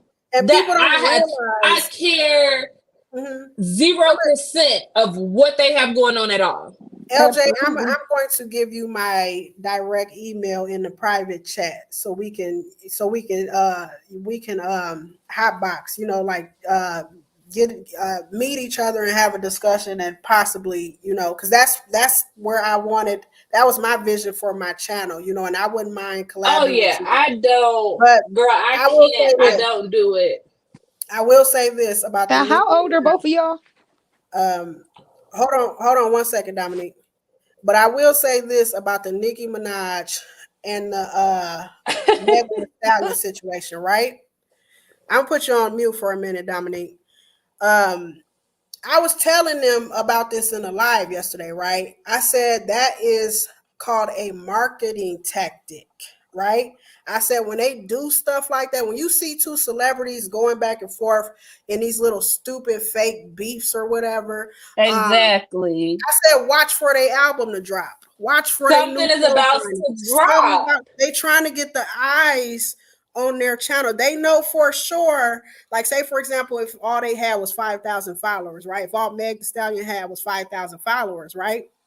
I know for sure if Nicki Minaj mentions me with her million subscriber or follower platform, those nosy eyeballs is gonna come to my little five Yep. thousand follower channel, and they gonna be like, "Who is this Meg Mm-hmm. Thee Stallion? Who is this?" And then I'm gonna drop this album, and Yep. before you can hate me, you gonna love me because you gonna buy the album. You gonna, and so I was like, I like have heard of celebrities purposely making up lies on themselves. Mm-hmm. So because Kanye West, I know Kanye West was bad at it. Like he would drop some, he would just come out and just say something crazy and get everybody in an uproar. And you look up again, Kanye got an album out. Yep. You see what I'm saying? So that's the only thing that I said about that. But not only the 16-year-old boy who went missing, but they said it was 200 some odd bodies in Alabama that these people were or died or allegedly was murdered in prison, and the Yep. families weren't notified, and it was buried at the on the property. Yep. I pay attention to that stuff. Just like the man, um, 24 years ago, he buried his baby, and um, he went to go have her casket dug up to Mhm. put it in a wall, and it's not there. So Wow. that's why when I say I'm a silent crime chaser, so when I'm searching and I'm Googling and I'm all on social media, I'm looking into stuff like that. You know what I'm saying? Right. Because in my afterlife, like the person, like the other me, I'm like, Sergeant Mason from First 48. You know what I'm saying? Like that's my auntie. You know what I'm saying? Like she taught me everything I know. Not in real Right. life, but I'm just saying, like, Yeah. that's how like invested I get into this stuff. But like I said, at the same time, when my friend was telling me, like, oh, we should do a podcast, and I'm like, but me and you, we live two different separate lives. Like, I love you, but Right. you messy. I so You know what I'm understand that. saying? And Mhm. sometimes, messy is okay. Sometimes it is just okay. You know what I'm saying? But when you consume your whole life with that, when everything you do is based on that, it's like, how do you focus on any good in your life when all you can think about is how to ruin somebody else's For image? me, Or when I'm dealing with a Absolutely. personality and they focus on is gossip or messiness, I question what are you running from within yourself? mm-hmm, Right. You running from something and you trying to keep yourself consumed so much in other people's lives that you don't focus on whatever that demon is that you dealing with behind closed doors, because something's there. Like you said, you got that investigative. I have that investigative mind too, and because of my discernment, when God allowed me to see somebody's darkness, I dig deeper until I get to that core, because oh yep, I never stop wondering, like, what is going on with that. Like, for example, if I find out, hey Candace, this person, you, like I said, if they dealing with gossip and they always focus on mess, and I find out that this person, is always focused on gossip because they have this silent addiction, or they deal with depression, or they have low self-esteem that they're dealing with, then I got to go even deeper. Where did that come from? How do you know what I'm saying? I'm mm-hmm. always asking questions, and I've been like that my whole life. I I I talk to just do a that don't for lot a want of to. living. people. I literally. I talk to a Mhm. lot of people all the time, and it's mainly like African American women whether they're older than me or younger than me. And because like I work in a doctor's office, so I come across a lot of people. Mm-hmm. And initially, when we sit down for that first initial, okay, hey, what brings you to the doctor's office? Mm-hmm. Oh, I'm just getting a checkup. Mm-hmm. Oh, okay. So, the first standard two questions that we ask that's just a part of Epic, a part of charting is, do you have a safe place to go when you leave here? A lot of people look at me, Mm-hmm. a lot of African American people look at me real strange and they be like, what? So I repeat What myself. Do you have a safe place to go? What'd you what say? specialty are you in? Like, you don't tell anybody like where you work or anything I like work that. But in what family medicine. family man? Okay, okay. Because Yeah, I was gonna say like so I've we done mostly see kids from 0 months all the way up to 102 years old. However, how it doesn't matter. And we see right. them for all different type of things. So, Mm-hmm. the first standard two questions that we ask, because this is just a part of our epic, do you have a safe place to go when you leave here? Now, a Mm-hmm. lot of Caucasian people that I ask their question, yeah, I do. Most African American people look at me as if like I done spoken another language that they don't understand. So I repeat myself. Do you have a safe place to go when you leave here? Mm-hmm. I mean, yeah, I'm going home. Okay, that don't Mm-hmm. mean your home is safe. Right. You know what I'm saying? So then my Right. next standard number two question is, do you have any thoughts of harming yourself? Right. Once again, they look at me as if like I'm speaking a different other language. And I'm like, what do you mean by that? Mm-hmm. Are you having any suicidal thoughts? Mm-hmm. And initially at first, yes, they tell me no. But me, I'm a person who I can read body language very well. So Right. then that's when I Yeah. go into my depression screening and my anxiety screening. So that's Yeah. why I say if I was to start a podcast, like that would be one of my main topics is mental health for African American people, especially. Not Right. saying that mental health is not with everybody. It would just be like, my main target audience would be African American people, for one, because I've dealt with it a lot. And a lot of my family members now, they're way older than me, is like, they tell me on the back end, and they know I ain't gonna tell nobody, hey, Right. you really gave me hope and you encouraged me. I've been seeing a counselor for 3 years, or I've been in Mm-hmm. therapy for such and such years. And I'm not gonna be like, oh, but when I did it, I was crazy. I'm gonna be Mm-hmm. like, hey, that's great for you. That is good for you. Like, I'm glad you took that step, Mm-hmm. because in the African American community, growing up, I know for me growing up, and not throwing shade on anybody who raised me, because I love them dearly and they know that, but Mm-hmm. they know that I'm a realist and I speak my mind. Right. It was always get away from me with that, That emotional bull. no, not well, like get away from me with that white people shit. Pretty much. Mm-hmm. Mm-hmm. That's what it was when I was growing up.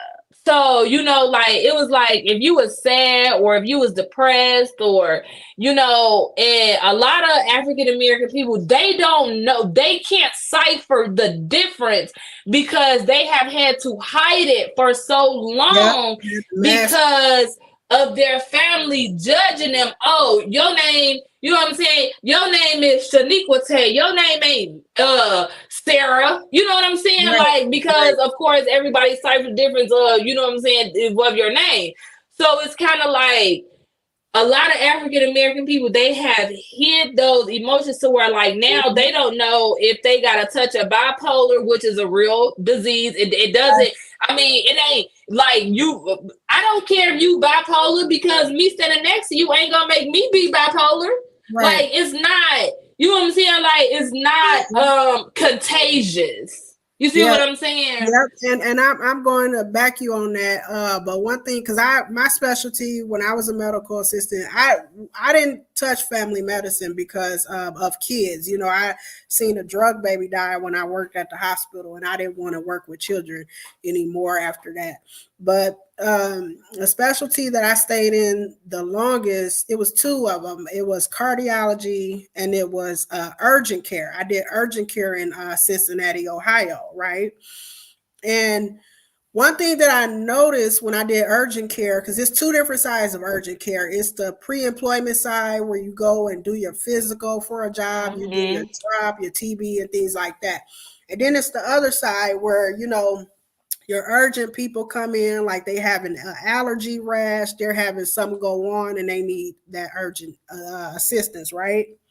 So one thing that I noticed when I was in Cincinnati and I worked urgent care was because a lot of black men, and this is statistically proven, often don't go to the doctor.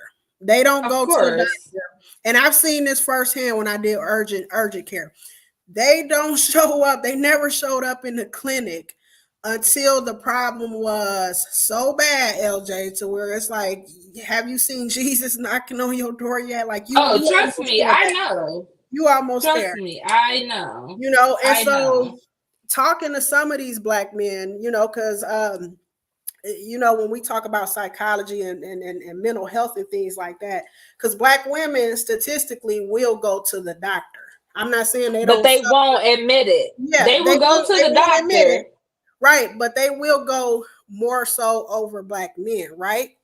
So, one thing that I've learned in urgent care when talking to some of these black men is black men, like they talk about black women having brick walls up around their heart. Mm-hmm. Black men, if black women had 25 walls around their heart, black men have 100. And they Mm-hmm. and when we talk about men, like you said, through the body language, through the eyes, you can literally see this person is dealing with something, right? Mm-hmm. You can see it. All the signs are there. It takes so much for them to just break down and say, hey, this is what I'm going with. Like I've had men come into the urgent care, and it takes so much for them, like, because you get in conversations with these people, you build relationships with these people, because most of these men will use the urgent care like a primary, like a family medicine doctor, right? They always there. They didn't Mm-hmm. have a primary care physician. So it's so hard for some of these men, and some of these men I've met outside the urgent care, like just on social media, it's so hard for them to admit, hey, yeah, somebody touched me growing up, and because they touched me growing up, I'm kind of funny. You know what I'm saying? I have different urges. Like I feel like I'm a straight man, but I have these different desires for the same gender. You see what I'm saying? Mm-hmm.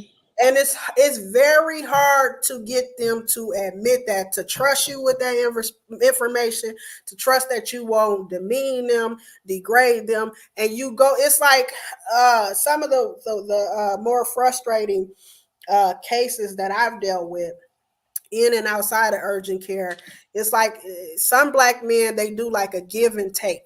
They do what I call a give and take. They'll let you in a little bit, but if that fear creep in and say, hey, you can't trust them, they immediately put back up them thousand walls and they close themselves off, and Mm-hmm. you see this rough exterior. You see what I'm saying? And I was like, wow, like, and I'll be honest with you, I noticed that when my son was going to public school, because when you have children, you're not your child's only influence as much as you Mm-hmm. want to. You are not their only influence, and their biggest influence are their peers, right? So my son, his first 2 years of homeschooling and us renewing our relationship as mother and son, my son had up so many brick walls, and this boy was 12 when he started homeschooling. It took me 2 years to get him to like open up to me about what he was really dealing with, why he was really rebelling so much in school and things like that. Took me 2 years, and that was a 12-year-old boy. Understand? So imagine dealing with a 40-year-old man or a 30-year-old man who got all these walls up, who done had all this trauma happen to him in his life. And like I used to tell people on the channel on page 57, when I would cover these cases of these women and these children getting their lives taken at the hands of some of these men. These are ticking time bombs. Mm-hmm. You see what I'm saying? So David, like when the people were coming back to me and they were saying, "Okay, we don't want to go live because we're scared." I understood it, but that part of me, that investigative part of me that loves cracking into people's psychologies and learning how they grew up and their sociologies as far as where they grew up and what community they grew up in and things like that. That part of me, like I wanted to crack into this certain person, David Smith. How did he grow up? What was you exposed to, and things like that. But I kept on telling everybody, said he don't scare me because after all the years of having my channel, I've come across many like him. He's a ticking time bomb. He's somebody who is a product of his environment, who has been allowed to go so long unchecked. You see what I'm saying? Mm-hmm. And it's consumed him. That darkness and things that he deals with, it consumes him. Some black men are so consumed to where they think nothing is wrong with them. Everything's wrong with you. It's nothing wrong with me. It's something wrong with you. You know. And when I see them signs, I exit stage left immediately. And a lot of people, a lot of black men, they don't understand why I do that, but I do that for safety reasons, because having that experience of dealing with men with those toxic or dangerous characteristics, and they going unchecked, they not going to the therapist, they not going to get mental check, they not even going to get physical checkups as much less mental checkups, right? So then you get these numbers where it says black women and children are being unalived every 4 hours and things. I don't, as somebody who's been in this on this side of YouTube for very long, it doesn't surprise me, because I'm like, well, you have men and women in the community who are ticking time bombs, who, when they come up to a challenge, all they know how to do is fight, yell, and scream. Oh, I gotta look tough by, reacting violently. You know what I'm saying? Mm-hmm. And so you have people like this walking around unchecked, and things like this with the Smith Six, it happens, it occurs because these people are, like I said, ticking time bombs. I used to have men come to the urgent. I had one guy come to the urgent care. A lot of them will come to urgent care and be dealing with STIs, and would tell me, look me straight in my face, and I'm the medical assistant. Tell me straight up, Candace, that's just a rash. And I would have to look at, sir, that's syphilis. That's not a rash. Yep. You know I'm not lying. You've been in the game longer than I Yeah. have with medical assistant. I got my degree in 2016, so you definitely been in the game longer than me, right? I had one person, LJ, come in, and this guy was a good guy. He was the only one taking care of his family, hardworking dude, worked 12 hours, 10, 12 hours, 6 days a week. Came in and his fingers were bluish black, right? Because he worked in I guess, some type of warehouse where he handled dry ice. And one day he showed up without his gloves, his special gloves to handle the dry ice. And he decided to work anyways with dry ice without his gloves, because he was scared if he left to go back home and get them, the supervisor would fire him or something like that, right?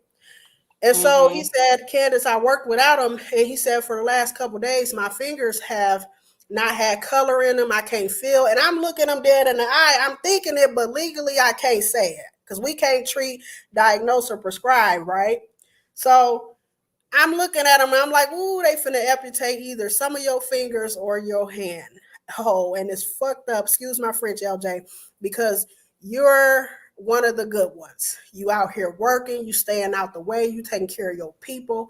And I was so happy that day that I wasn't in a position of a doctor to where I had to give him the news like, hey, sir, you got to go over there to the doctor's office and schedule you an appointment for surgery so they can amputate them fingers. Because they wait so Mm-mm-mm-mm. long to where the problem is like irreversible. You know what I'm Yeah. saying? We had one guy come in with erectile dysfunctioning caused by untreated gonorrhea, Yep. right? A lot of people don't understand that STIs, like STDs can really damage you eternally and you don't even know. I see a lot of women with having trouble conceiving, you Yeah. know, and they're like, I don't understand, like why I Hmm. can't, have a baby. And then when you dig deeper into their medical history, and it's like, okay, well, you had chlamydia for 2 months before you got treatment, And you it's know. heartbreaking because these diseases, and I want to put this out there. These diseases are no different from. I mean, you had to do something to catch them because they're called STIs. Let's not fool ourselves. But like it's heartbreaking when you hear like when you get that case LJ and this woman wants to have children and she came from a mistake that or a choice rather that she made years ago, and that's when it's heartbreaking because people they do change or whatever, but it's like that's when it's hard, you know Yep. because I got a lot of that. I got a lot of, like you said, when you offer the mental health services, they looking at you like, what? In Cincinnati, because Cincinnati people are very, very, very direct, right? They not gonna make you guess and wonder what they feeling and thinking like they do in South Bend, right? They gonna tell you right there what they think and feel about you, right? So being African American myself and getting people from our community in urgent care, some of those women would come in there in scrubs, be a part of the medical field, and be diagnosed with STIs, and they would look at me Still like be acting like they clueless to the fact. And they be like, either okay, but that. you do this every day too. Yep, either that or they would be on the high defensive. Like, and I would say, ma'am, you Mm-hmm. know what? I get that you in the field that I'm in, but I don't care. I ain't saying I don't care about you as a person, but I'm saying that's your business. And after you leave, it's gonna be another one up in here. You know what I'm saying? Yeah. And what was crazy is they will be on the defensive with me, like I was the one that they should worry about attacking them, and this other person that I'm going to allow him to remain unnamed. But this other person who I was working with, like he was like the head medical assistant, right? He would pull me in the back and he would be talking so much crap about them patients. Here, Candace, go get his swab to cooter crud in room one. And I would be like, that's so damn demeaning. And I'm so happy they can't Right. hear you talking like that. Like why she got to be a name or whatever? Like ain't she paying for her crime enough? She infected with something now. You ain't got to insult nobody. But they would look at him like he was the more professional one because he wasn't Mm-hmm. African American. And he And be I the would be ones looking that be like, telling all yep, y'all damn business on the yep, damn streets, knowing they ain't gone well, that he ain't supposed to be doing that. or I have, behind the desk talking mad crazy, yeah, mad I crazy. have patients ask me all the time, and this has been for years. They will always ask me like, do you like your job? And I'm like, yeah, I do. And some of them will ask me why. Or some of them would say, like, oh my God, it's so hard working in healthcare. Like, people are so rude. And I'm like, well, we deal with rude patients all the time, but y'all deal with rude nurses sometimes too. Mm-hmm. And I tell people all the time that I've never worked a job that didn't fit me. So all my life, I have only been in the medical field. I've never been a waitress. I've never been a cashier or I did a little bartending or whatever, but that was like different. That was like in my younger party days. But Mm-hmm. I did a little bartending, but I've never been like a waitress or a cashier. I've never been a telephone salesman person. Like I've Mm-hmm. never been any of that. Like everything that I've always did has always been in the medical field, from behavioral health to family practice to working in the jails. You know what I'm Mm-hmm. saying? So, like, I see people just all the time just so clueless to what things are. Like I could be going over somebody's mail list and they be like, oh, what's that for? And in my head, I'd be like, you take this medication, not Right. me.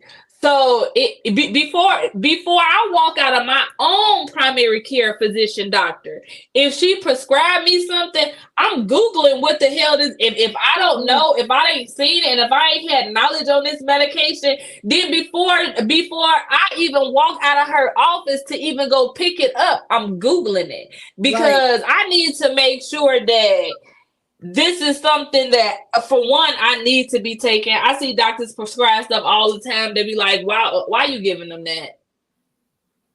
You know what I'm Right. saying? Like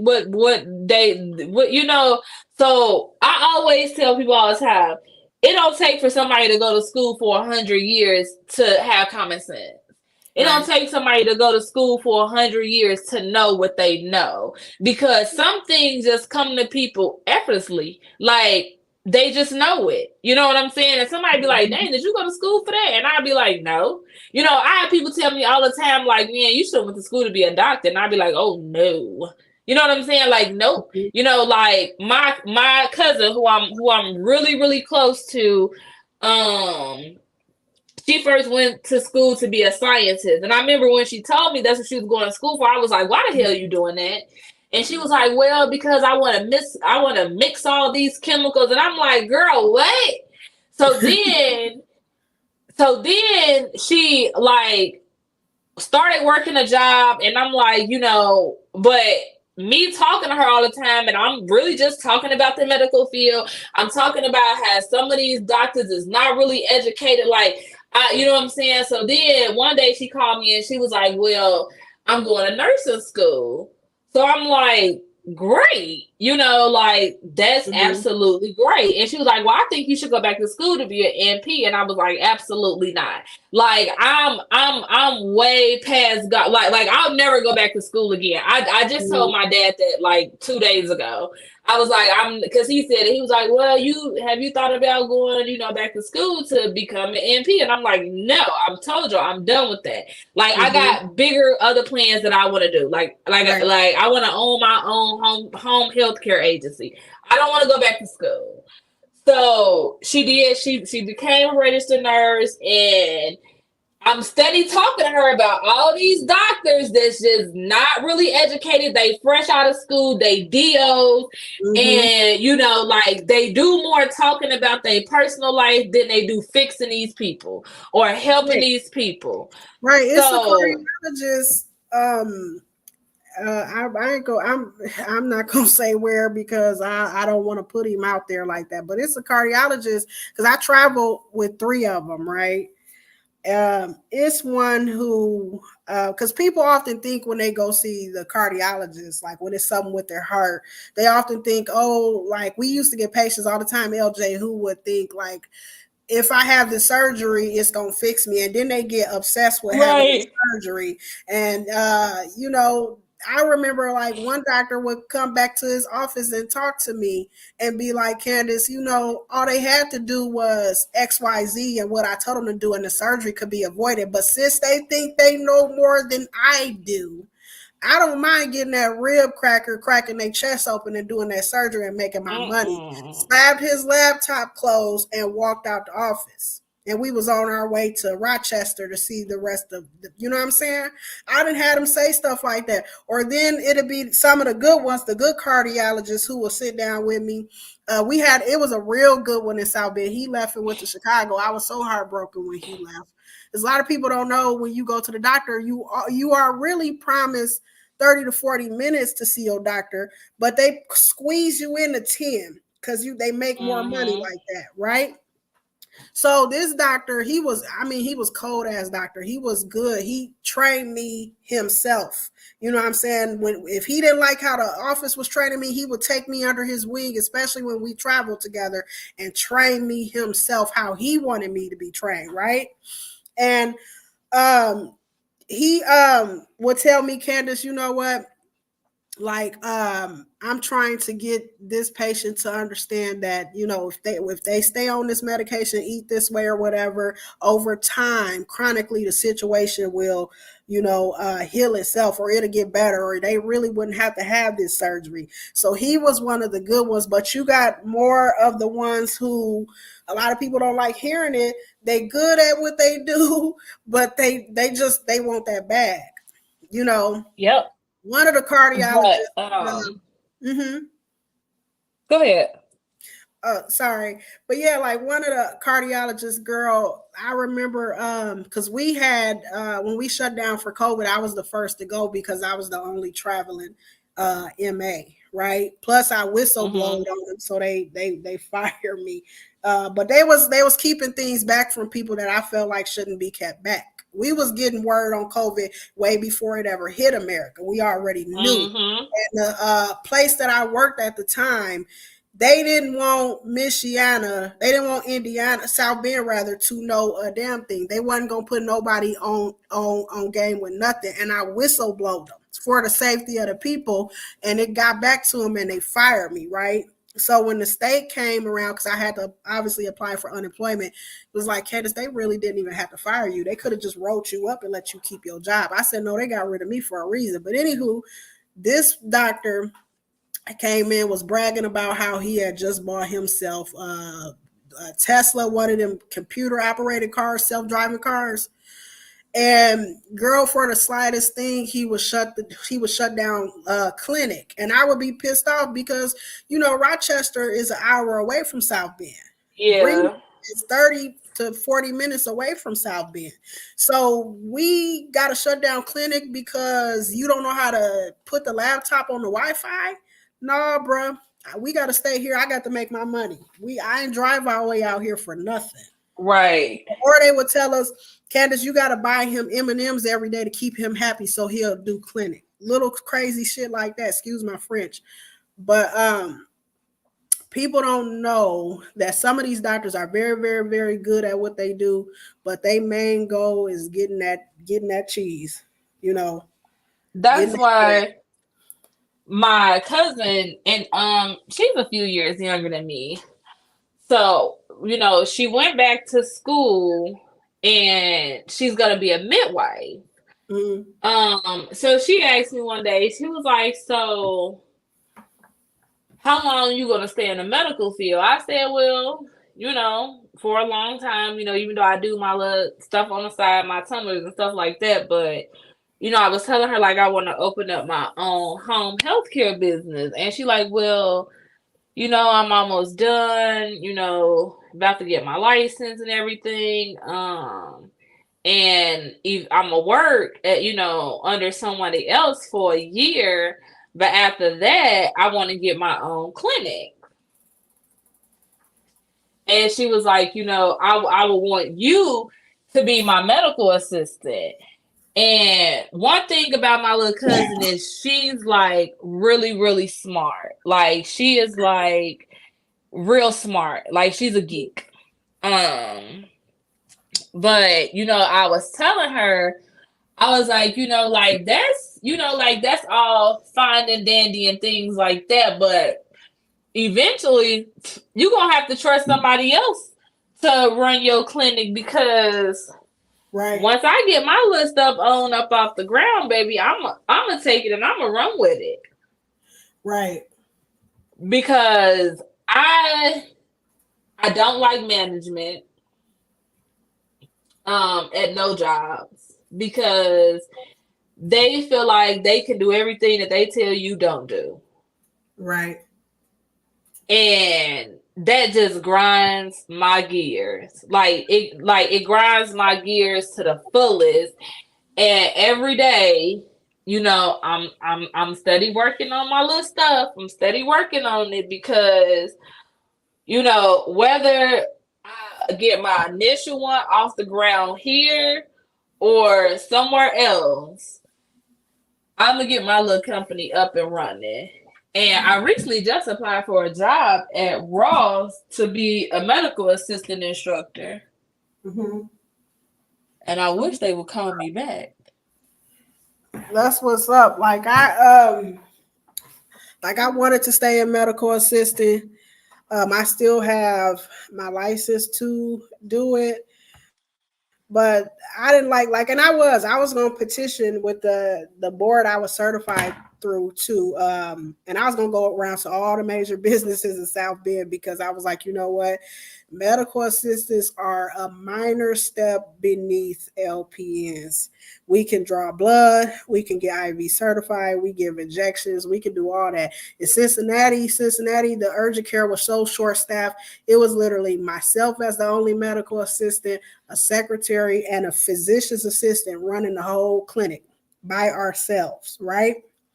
And so I wanted to petition the board where I was certified through because I'm like, we need to be making a hell of a lot more money. Ain't no way in high heaven or low hell, no disrespect to the CNAs, but ain't no way in high heaven or low hell I should be hearing about a CNA who's making more than me and can't do half of what I do.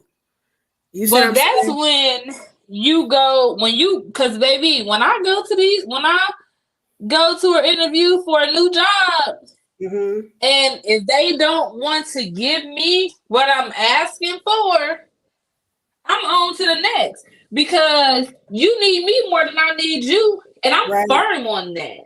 I right, am so firm on that, and I don't. I tell the people, girl, I tell people all the time. mm-hmm. One thing about it, can't no job run no nothing without no employee.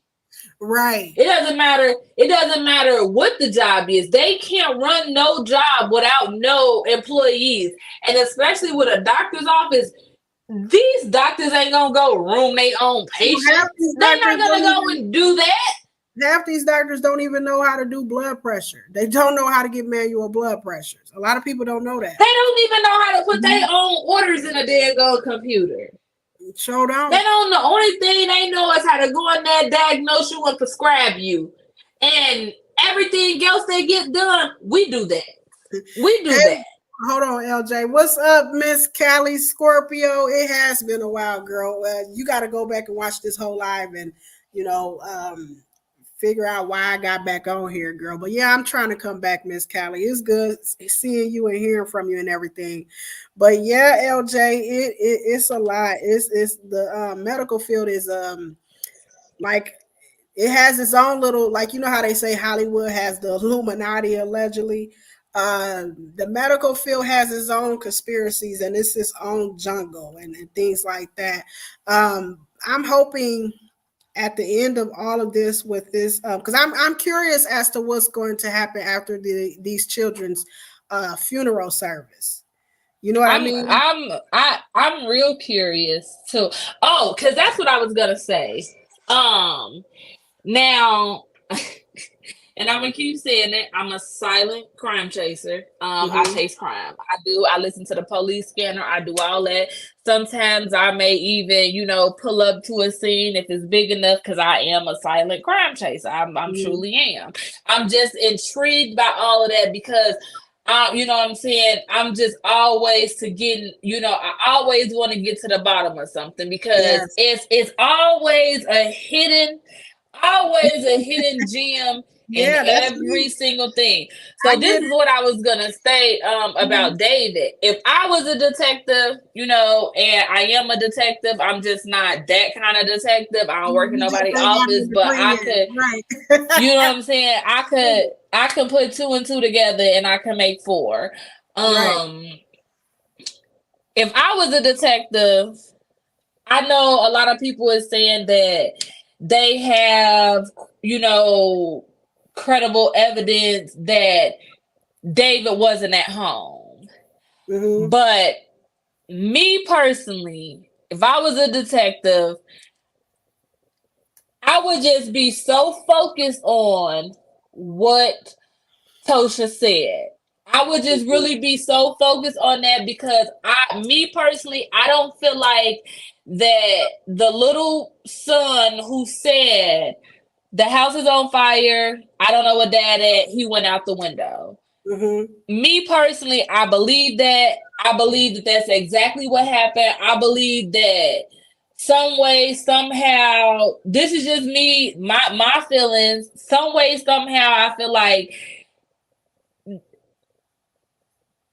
I don't even know how to word this. David somehow concocted that fire up somewhere in that house to where he knew that he can blame it on the electrical issues that's already been proven fact that this And house has had electrical issues. right, and let me say this, LJ. This is where we agree, especially because we have that same type of investigative mind. We have to get to the core of things. If you go back, and I believe it's in those screenshots that were shared with me from Kendra. If you go on my timeline and you look through those screenshots from that conversation that she had with one of the people that was inboxing her, it says that he often would pay. Because I asked, I said, how the hell is he paying rent when he got this long criminal history and he's allegedly on drugs? Because I know a lot of these places they take your criminal past into question when you are applying for rental assistance or a rental place, right? So one of the screenshots that Kendra sent to me, it said he would often do handiwork for the landlord, right? So then I got to thinking and I said, oh, he probably, to keep a roof over his head, he probably purposely went around looking for properties that needed a lot of handyman work because they said he would often do handyman work, right? And that house, Uh-huh. from what I'm hearing from the news articles, it needed a lot of handyman work. They said it failed a federal inspection. And like Section 8, I guess, had a family who was living in there prior and they had to move that family out because it failed an inspection. So when I put two and two together, I said, oh, David probably didn't have the money to cover the month's rent, but probably told that shaky slumlord, hey, you know what? If you let me live here, even though I can't cover the rent every month, you don't have to take care of any of the maintenance. You get where I'm going? I'll take care of the maintenance over the house. You don't have to take care of nothing. Just, go down on the rent, or, that's what I'm thinking.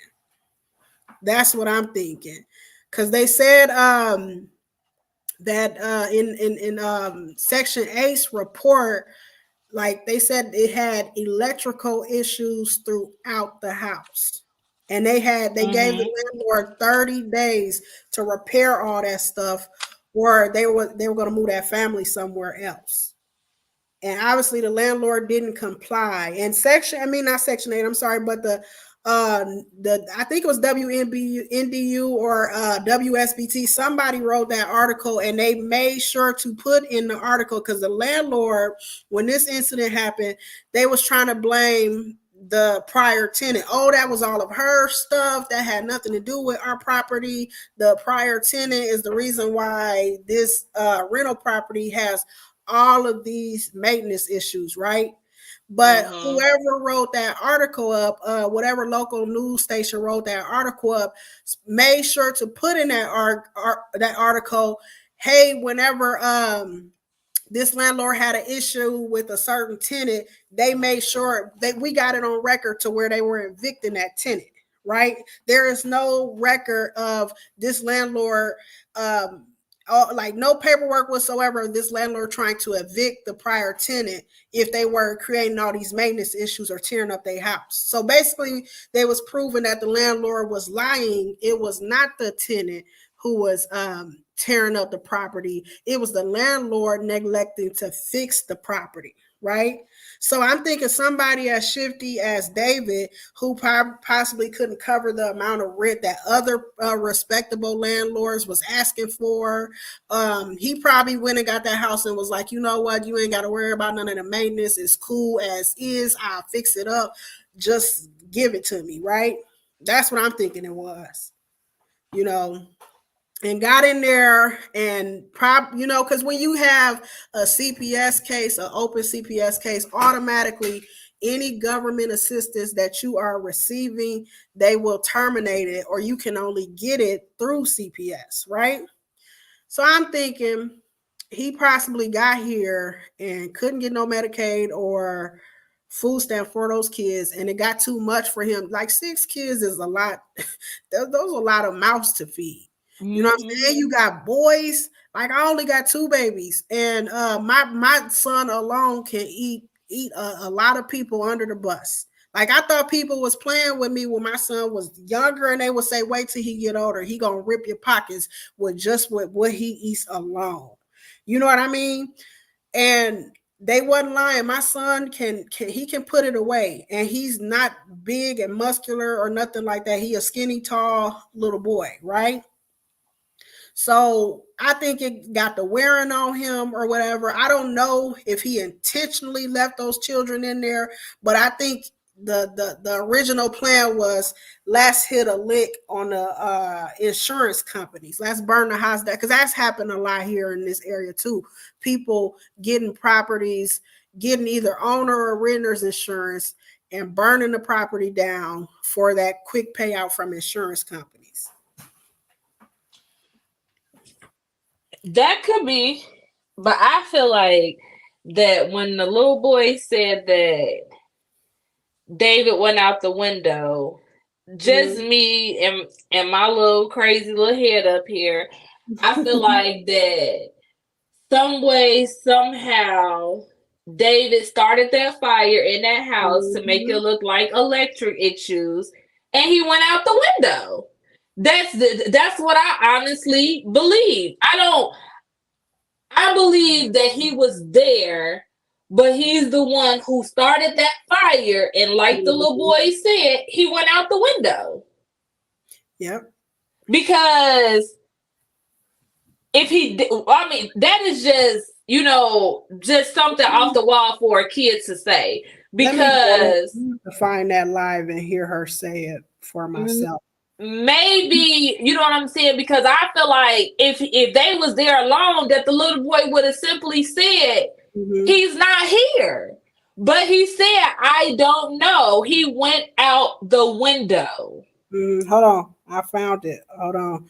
I'm finna because I don't want to listen to the whole thing. I just want to try to fast forward it to that part. Okay, because Facebook is doing the most. I just want to, okay, let me fast forward it. Okay, hold on. Let me back up a little bit. Let's listen to this together. Let me see.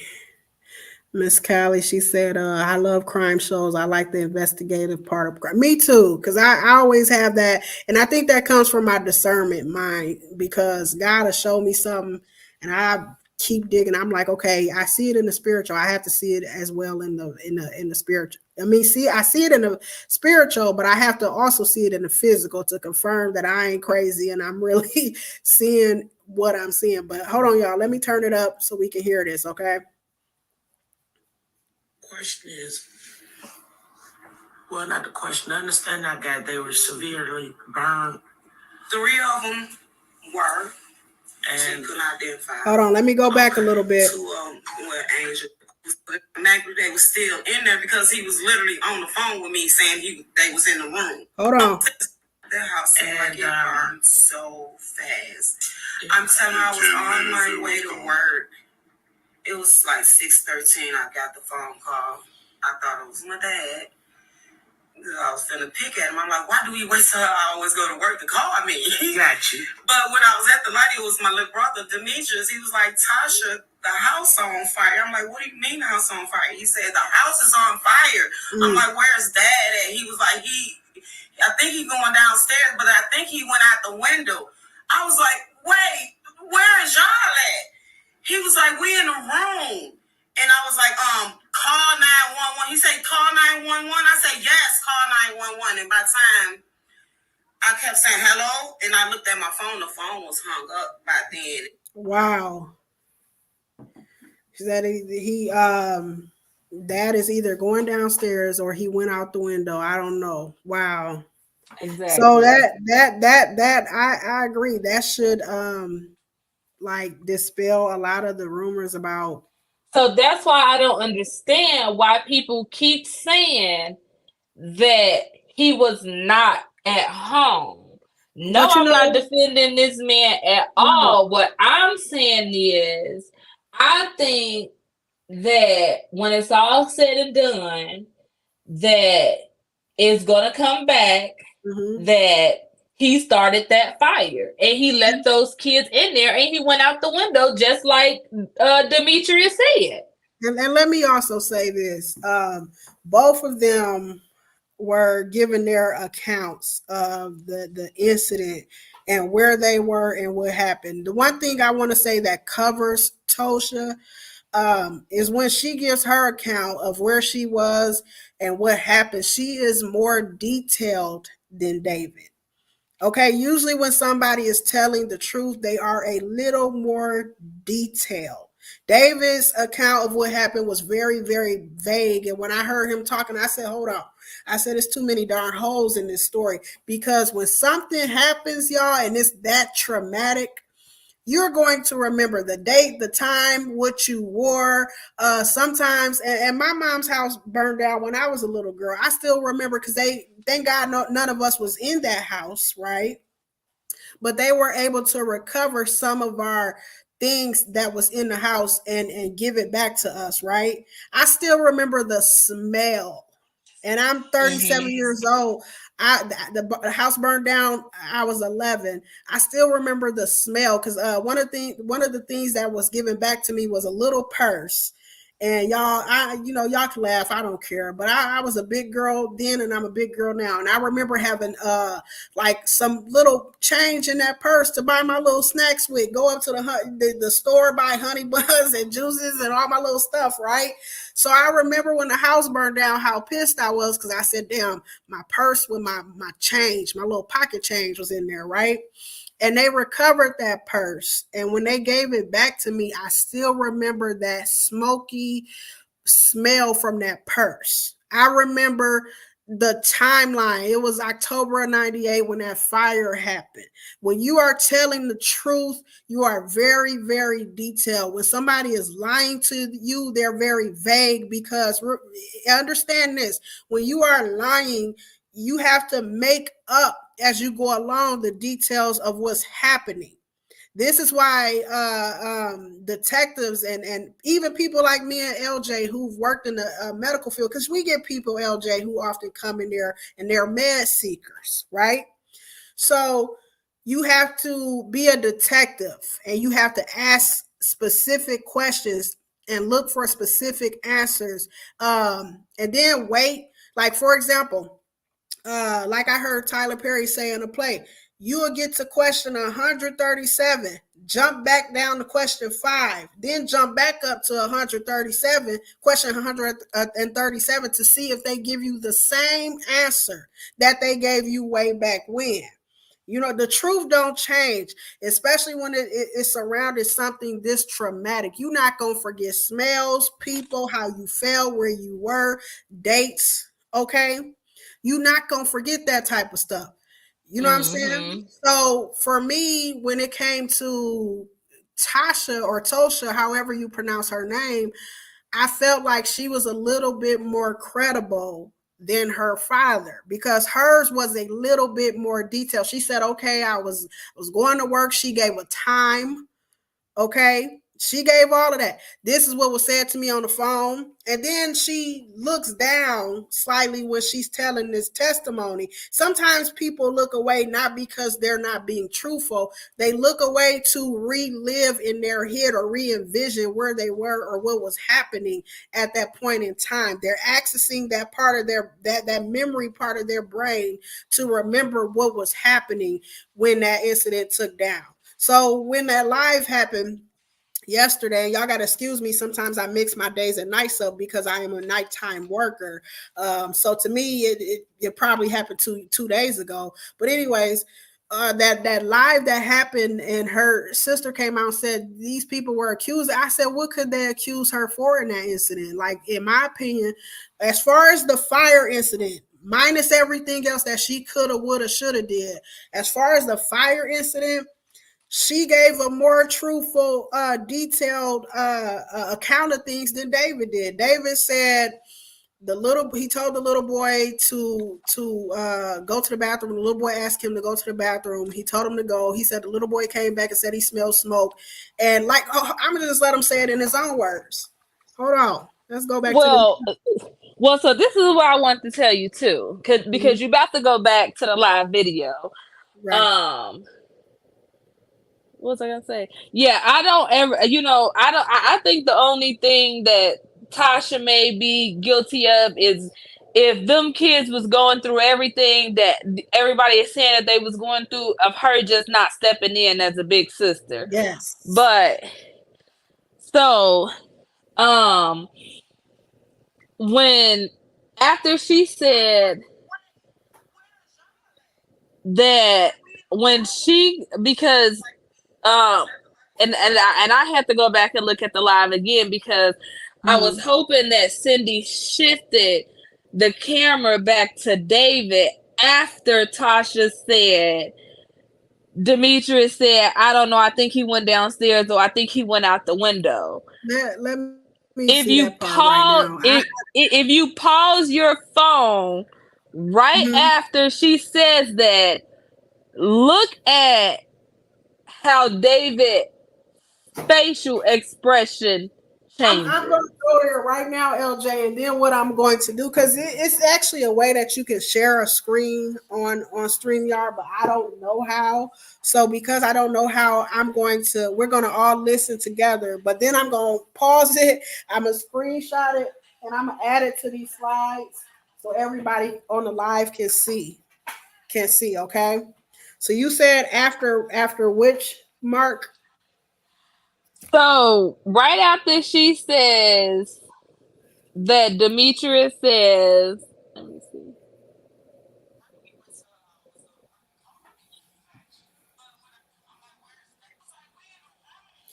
Okay, hold on. I'm here now. Hold on, let me press play.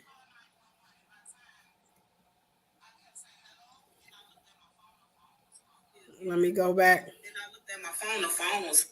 He was at the 13. I got the phone call. I thought it was my dad. I was finna pick at him. I'm like, why do we wait till I always go to work to call me? Got you. But when I was at the light, it was my little brother, Demetrius. He was like, Tasha, the house on fire. I'm like, what do you mean the house on fire? He said, the house is on fire. I'm like, where's dad at? He was like, I think he going downstairs, but I think he went out the window. Pause it. Wait. Do you see his face? Yes, let me go. Let me get the exact mark. I'm gonna go back 10 seconds and I'm gonna pause it again. Hold on, y'all. On fire. I'm like, what do you mean the house on fire? He said, the house is on fire. I'm like, where's dad at? He was like, Woo! So hold on. Let me screenshot this. Let me go back a little bit. I gotta get this. And it's a slight smirk that comes on his face for a half second. I wish I had access to my editing. I used to have an editing app that I would go through when I uploaded some of my videos on this channel. Hold on, y'all. Let me go back one more time because it's a slight smirk. It's like a half second. It appears and disappears. at the light, it was my little brother. Not the smirk part. Is when his facial expression turned so mad to where in his head he is saying, why the fuck did she say that? Ooh, I see it. I got it. Do you see what I'm saying? Yes. Yes. And like as she's telling the last of her testimony, go back and watch that live and don't even focus in on, I think her name is pronounced Tosha, but don't focus on her. I'm not focused on her. I'm looking at him. I'm talking to the audience, not you. But don't, LJ, you right. Like, don't focus on her. Look at him and look at his facial expressions. The one thing when I first came across the video, y'all, I was looking at his hands. A lot of times the hands will tell you so much. A lot of times people think it's just the eyes. Oh, the eyes, Candace, will tell you. The eyes do. The eyes are the window to the soul. Everybody knows that. But the hands, sometimes the hands will soothe you. Sometimes people do a lot with their hands, y'all. When they, hold on, let me add them to this slide, though. But go ahead, LJ. Say what you was going to say. No, that's just all I was gonna say about his facial expression. That look that came over his face, he was so mad. Like, why the fuck did you say that? Why did you say that? Girl, I'm finna add it to these slides because I'm like, oh my God, I seen that thing. I seen that. Yeah, I seen, and it's a wicked like scowl Mm-hmm. too. I'm gonna be mad if I gotta start a whole nother thing of slides. Oh well, I just do it and get it out the way. But yeah, like it's a scowl, y'all. But I'm glad you brought that up, LJ, because like I said, as she was giving her testimony of what happened, like where she was from her point of view, at the end when she's about to finish speaking, it's like a slight smirk appears on his Mm-hmm. face. It appears and it goes away. It appears and it goes away. And I tried to capture that. I don't know if I got it. Let me put these on two different slides because I want y'all to look at these pictures separately. Let me try to enlarge it. Okay. Let me add another slide. Okay. Oh man, let me delete that. But yeah, I'm adding these photos now, y'all. It's crazy. It is crazy. I seen that. I seen a slight like, and it's sinister too, y'all. It's sinister. That's why that's the type of thing. Like I don't like his behavior, but as far as these cases is concerned, this is the type of stuff that I like studying. Like I like studying people's body language. I pay attention to people more than what they think I do. I pay attention to people more. I just don't tell people everything. I don't tell people everything. I'm the type of individual I let you think I'm stupid. You know, anything just to study people's psychology. But hold on, that's one. And let me add this second slide. If it'll let me add a page. Okay, there we go. 'Cause it kept messing up. Okay. I might have to label these images so we don't, because everything is like, ooh, this will show that scowl real good. Um, let me see. Let me go out. Okay, let me take this one down. Okay. All right, y'all. It's gonna take me a few minutes because I gotta import the new slides because it wouldn't allow me to add these pictures into the current um, file that I already had. Let me see. Okay, go there. It makes my bones chill. That scowl. Is that what you were talking about, LJ? Yes. It'll chill your bones, y'all, when y'all see it. And let me see. Okay, let me pick that one. Okay, y'all. Hopefully I edited it the right way. Okay, let me add this. Now this first picture, ignore because I was messing up. But y'all see that? That what you was talking about, LJ? Mm-hmm. Look at that. And me looking at this in a spiritual mindset, that is not him, y'all. That is the face of a demon right there.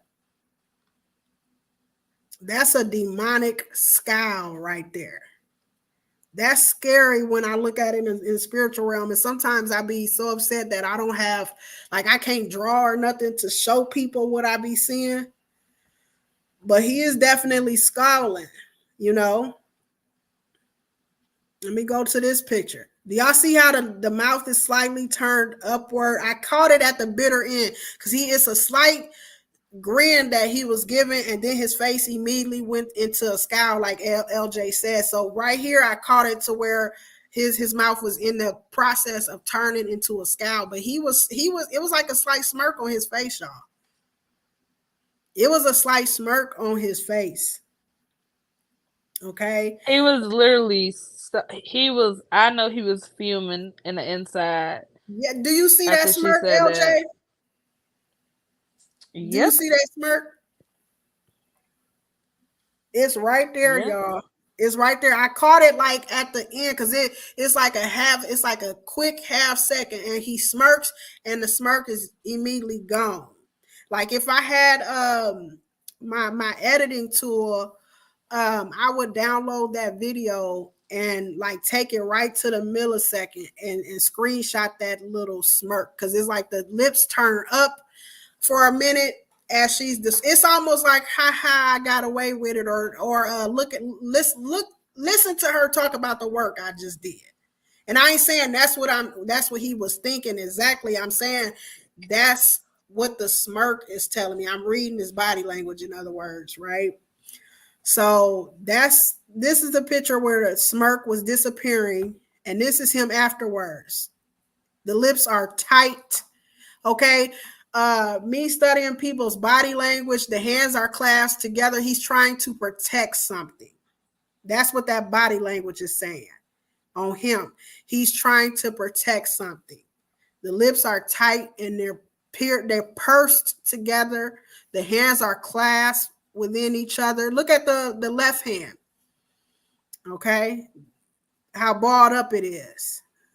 That body language is saying to me, like whatever he's trying to protect or he don't want out there, he'll fight you so that you don't put it out there.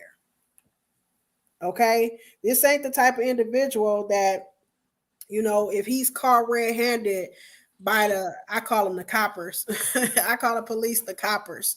If he caught red-handed, y'all, by the coppers, this is to confirm something Roberta said. Roberta said if he caught by the coppers, he going to war with the coppers. He going out in a blaze of glory, Candace. So that body language for me confirms what she was saying. This ain't somebody you walk up on and say, oh, I'm going to call the coppers on you, and you think that they going to cower and run in fear. This person a buck at you. And then Sarah claimed in a discussion that she had with Kendra, Sarah, in one of those screenshots, if you go back over my timeline on my page, on my Facebook page, Sarah said in the screenshot, she said he had the mug shots pictured and framed on his living room wall or on a wall in the house. What? Yeah. No boy. His mugshot? I'm going to pull it up for you, LJ. I'm telling you what I know, y'all. She said that. She said he had the mugshot framed on one of the walls. Okay. She said he was proud. And the more that I read through those screenshots, I was getting like, and don't think of me as disgusting, y'all, please. But I have a spiritual buddy, a Christian buddy who is a prophetess. She's a little younger than what I am, and her gift of discernment, she also has the gift of prophecy. But when she tells me something, or when I'm telling her something, and it happens in the spiritual realm, and God confirms it by allowing me to see it come to pass in the physical, I often would tell her, I'm like, you know what, so-and-so, I need a depend right now. I need a adult diaper because my bladder, it'll go weak. I ain't saying I ever lost my bowels, but it's so scary because it's like the spiritual realm is so real, right? Mm-hmm. And when God allows me to see what He showed me in the spiritual, in the physical, my bladder goes weak. So yeah, so when yes, Miss Callie Scorpio, I am a seer. So when I read over those text messages or DMs between Sarah and Kendra, and Sarah had told Kendra he has a lot of pride, and he framed the mugshot and put it on his living room wall or something along those lines. When I read that, y'all, I was happy I was sitting down because my knees went weak, and I said, oh my God, that confirmed what I saw. And because I looked in his eyes, right, on the mugshot that was being passed around, I looked in his eyes. I said, this person don't give care about nothing in the world. And I even wrote a post on Facebook. I'm gonna read that post to y'all, and then I'm going to uh, show y'all that screenshot where Sarah said that. But I wrote this 2 days ago. I said, with all that's being shared with me, I'm going to say prison doesn't work for some people. Prison to some people is like 5 minute time out for kids who are used to getting corporal punishment or whoopings. Some people deserve the terrible awful, and that's, you can decide in your head what you think the terrible awful means. I can't say everything on YouTube because they'll pull the live. But and I also went on to say, sometimes I be wanting to say, God, you ain't got to show me everything, because at that point, y'all, I was so floored. I was so floored and my bones was so cold. I was so shocked at what was being confirmed to me. I was like, God, shut it off. I can't handle it. I don't want to see no more. But she for darn sure said he was very, very proud. I'm finna pull that up as well, y'all. Hold on. Hold on. And if anybody want me to drop the link, if you want to come up and say anything, that's fine. Just remember to keep the cursing at a minimal because of the YouTube bots. Hold on. Because I went over these things, I went over them. Because I didn't know when this case first happened. I was tapped out in my own little world. I really didn't know a lot about this case. Let's see. Hold on, let me go up a little bit because there's a lot of screenshots. I found it, y'all. I'm about to post it, so y'all know I'm not lying or making stuff up. Let me add it to these slides. Because, yeah, when she confirmed that, when she came back, and I had already seen in the spiritual, this is a very proud person. This is a person that if you cross this person, you better hope you got something on you. For real. You better hope you got that thing on you. You better hope it ain't on safety. I'm telling y'all what I know. That's why, from what I was seeing in the spiritual realm and seeing this video that Cindy did, I thought Cindy was G status. Because I'm like, ain't no way in high heaven or low hell I would have met with them on their turf like that. You got to be G status, right? Right. Hold on, y'all. I'm uploading it. But you didn't see that, LJ? Oh yeah, I seen that. I had been studying that video for a while. No, you didn't see where Sarah has said he's so proud and he has the No, I didn't see that. That's why I'm like, who the heck will wanna frame their mugshot picture? That's creepy.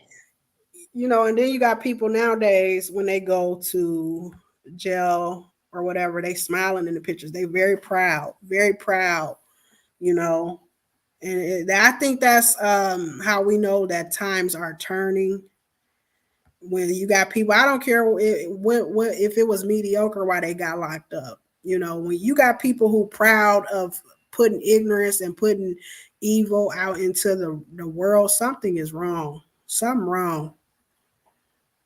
And then you got people not only who smiling in the mug shots, but you got people behind them bigging them up, knowing they wrong, knowing they guilty, but bigging them up, laughing with them. And it boggles my mind because it be the same people who, when these people with that same mindset, who a thief like they cousin, they get robbed. Oh, lock them up. We got to do this. Oh no, but you was just bigging up another thief because that was your people's. So no, that's not. Right. But I don't know if y'all can see that. This is a conversation between Kendra and Sarah, and I'm gonna say the names now because both of them are speaking out, and so. But let me read this to y'all. I don't know if the audience can see it. Y'all need to comment and give me some feedback or something, and let me know if y'all can see that or not. because I don't know unless you tell me. Yeah, I mean, if they looking at it on their phone, all they got to do is take their two fingers and zoom in, and you can see it. Mm-hmm. She said he kept his mugshot framed on the wall. And when I seen that, like I was already sitting down, but I like fell back in the seat and I was like, oh my God. And there go the scowl again. He give I me don't the like. Why would you want to frame your mugshot? That's hmm just crazy to me.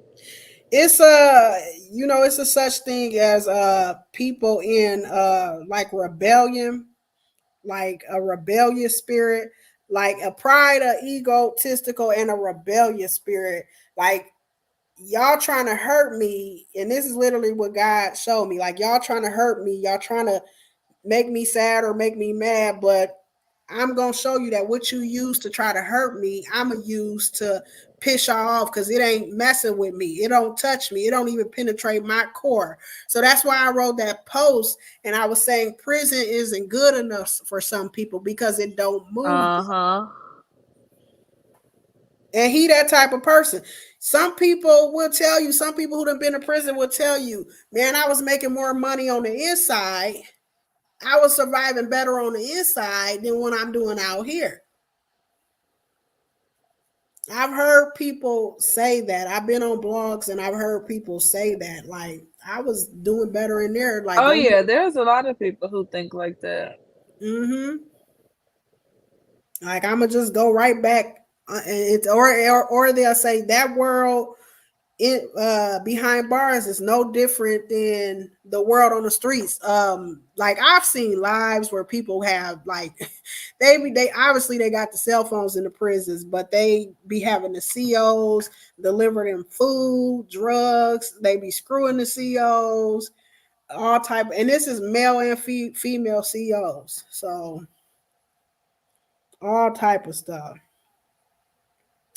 But I have been on here for almost 3 hours now, y'all. I really hope y'all I enjoyed it. know we have been on here for forever. We've been hotboxing. Let me give you my email in the private chat before we get off here. You know, I'm gonna inbox you on Facebook, and you can yeah, send it to me inbox like me, that. because we could definitely do this again. And then it's a lot that I could, teach you about, blogging. And I'm also thinking about going into home care. I think I do better with 101 care than I do, you know, working in a medical office or whatever. But yeah, I definitely want to do this again, LJ. I really enjoyed you or whatever. I enjoyed all your knowledge and everything, and the fact that you got it Yes, head same of mind, here. like I do, or whatever. Because I like looking at those intricate details. I don't want to hear the he say, she say, and Right. you know. So I'm gonna close it out if there's nothing more, y'all. I'm gonna go ahead and close it out. But like, yeah, if anybody want to send me anything or got something to run past me, just send it through my DMs or whatever. Everything is confidential with me. I never, never, never give up or expose anybody or do anything like that. If I do put anything on my timeline on Facebook, and your name is revealed or something like that, I always, always, always ask you first. I never, never, never give nobody up without asking them, hey, do you want your name out? I always assume people want to be anonymous unless you tell me different, basically. Right. So y'all take care, be blessed. Hopefully we can do this again in the future. LJ, send me your information. Yes. Bye. Yep. I sent you a friend request, a friend request, and then I messaged you Let me in your add. inbox. Okay, let me add you. Let me confirm. Okay. Because, yeah, we could definitely do this again, because there'd be a lot of stuff out there going on in the world that I'd be wanting Mm-hmm. ever, you know. But yeah, y'all, I need to finish prepping this food for my kids for the weekend or whatever. I'm gonna be up all night cooking and cleaning and So y'all be blessed, y'all be safe. And like I used to tell my viewers back in the day, be safe, be alert, be aware. This is Candace Yvette and LJ, and we signing off. All right, see you later. See you. Bye bye.